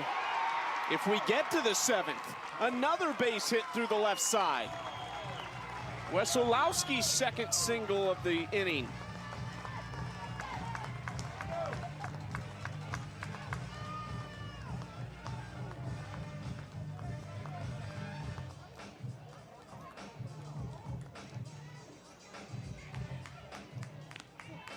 Two-out hitting, no problem for Mississippi State all night long.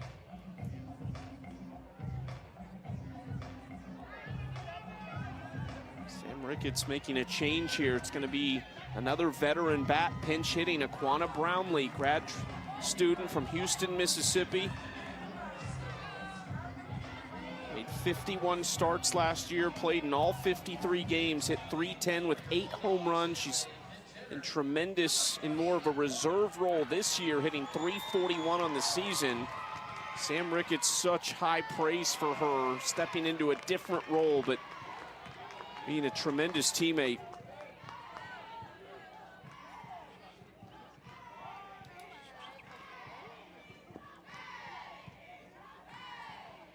She's hitting for Kylie Edwards, and now Chelsea Dobbins wants to talk things over with Ava Brown. They can work themselves on base. They've got great eyes paired with their aggressiveness at the plate. We knew this matchup would be wicked.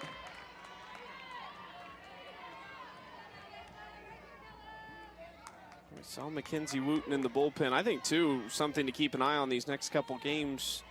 How do these freshman pitchers for Florida respond after a night like this? Things don't go your way. And there's still 3 outs to be had for Mississippi State to close the door. And it's going to be a tough 3 outs against this Florida lineup. 9-1-2 coming up in the 7th for Florida. But you talked about it earlier. You still feel those results as a freshman. How can you compartmentalize that and move on to the next game? Brownlee into right field. It's ran down by Kistler. And finally, out number 3. Comes to Josie Marin, and I quote, "Nastiest drop ball you've ever seen." That's all you need to know. Mic drop. I can absolutely back that up. I've had a chance to call a few games this season with Marin in the circle, and it lives up to the hype. The drop ball's sick. Runs out of the zone, ball 1. It's Mia Williams, 9-1-2 for the Gators.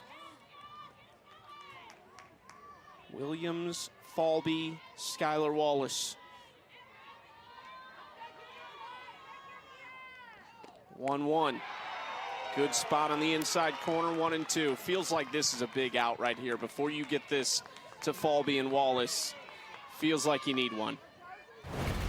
See how the knees buckle here for Williams?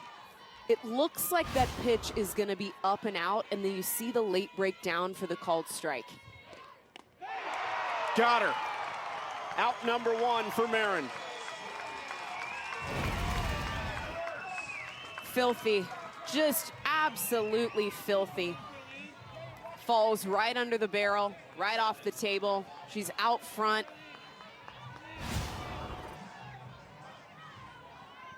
So impressive, so impressive. Mississippi State, their last home win against Florida back in 2015. As Kendra Falby steps in, 2 for 4 in her last 2 trips to the plate in the 4th and 6th, singles, and she's come around to score. You know, I'm going back over my notes here too, Chucky, and we asked Tim Walton in prepping for Mississippi State what he's getting ready for. He said, I can tell you one thing, in watching games, I'll see a score, this team will be down 6 runs, and I'll look back at the score, and all of a sudden they're up 7. And I've been away from my TV for 5 minutes. That is what I know about Mississippi State, and that couldn't ring more true here in game 1. It fits everything Sam Ricketts told us about their mentality this season, proving themselves right as Marin gets a big strike 2 to Falby.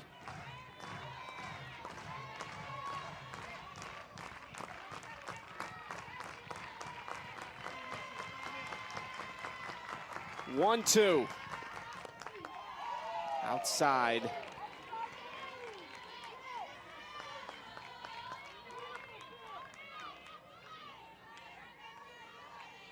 Falby, a junior from Odessa, Florida.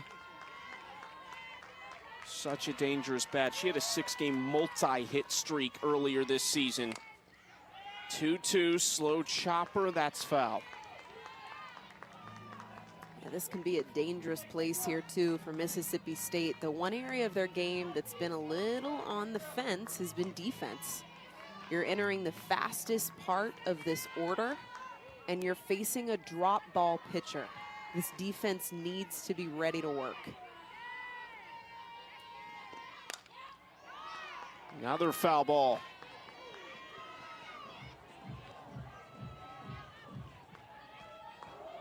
It's been an area of struggle for Mississippi State this year. Talked about the defense earlier in the night.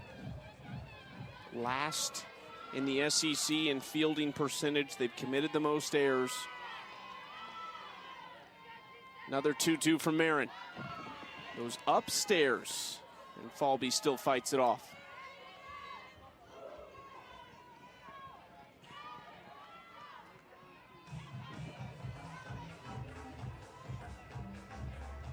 Josie Marin's aunt, Megan Kearns, actually played soccer at Florida. She was an all-SEC first-team member as a senior in 2008, scored 13 goals, had 9 assists. House divided tonight, watching this one. I don't think so, actually. You got to go with the relative, right? 9th pitch coming to Falby.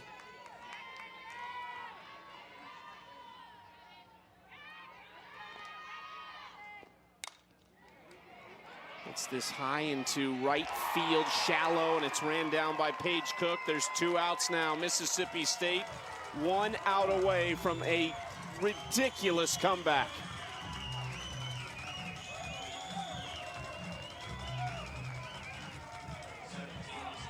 I'm still buckled in here.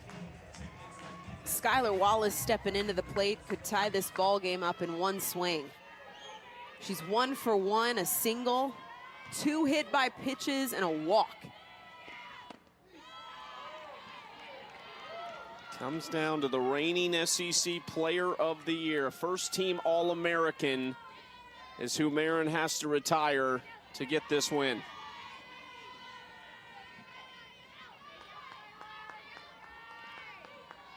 One-oh pitch. It's out of the zone, 2-0.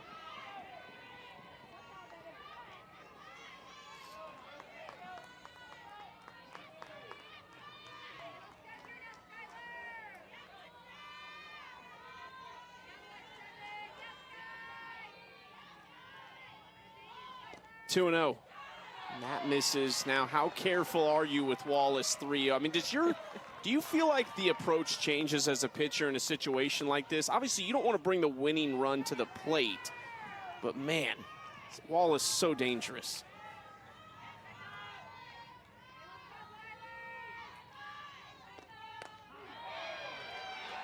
Strike 1. You know, the traditional part of me understands what Skylar's doing. Take until you get a strike. Base runners mean everything right now. And even if you are the reigning SEC Player of the Year, you're not bigger than the game. There it is, ball 4. They've got their base runner and speedster in Wallace at first base with Corby Otis coming to the plate.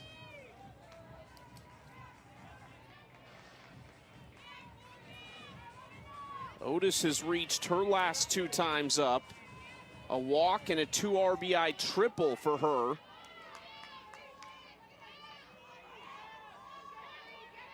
She's hitting over 440 on the season and watches strike 1.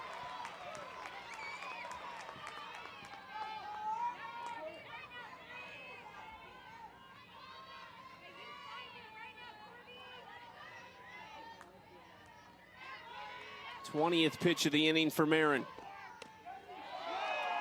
And can't get the call in the inside corner, 1-1. Wow. You want this. You want this call if you're Mississippi State. That barely misses. How much more over the plate do you have to bring it to get the call? There it is, strike two.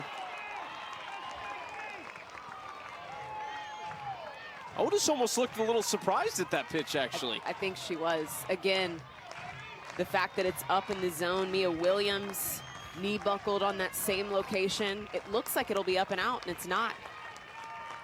1-2. Got her swinging. Mississippi.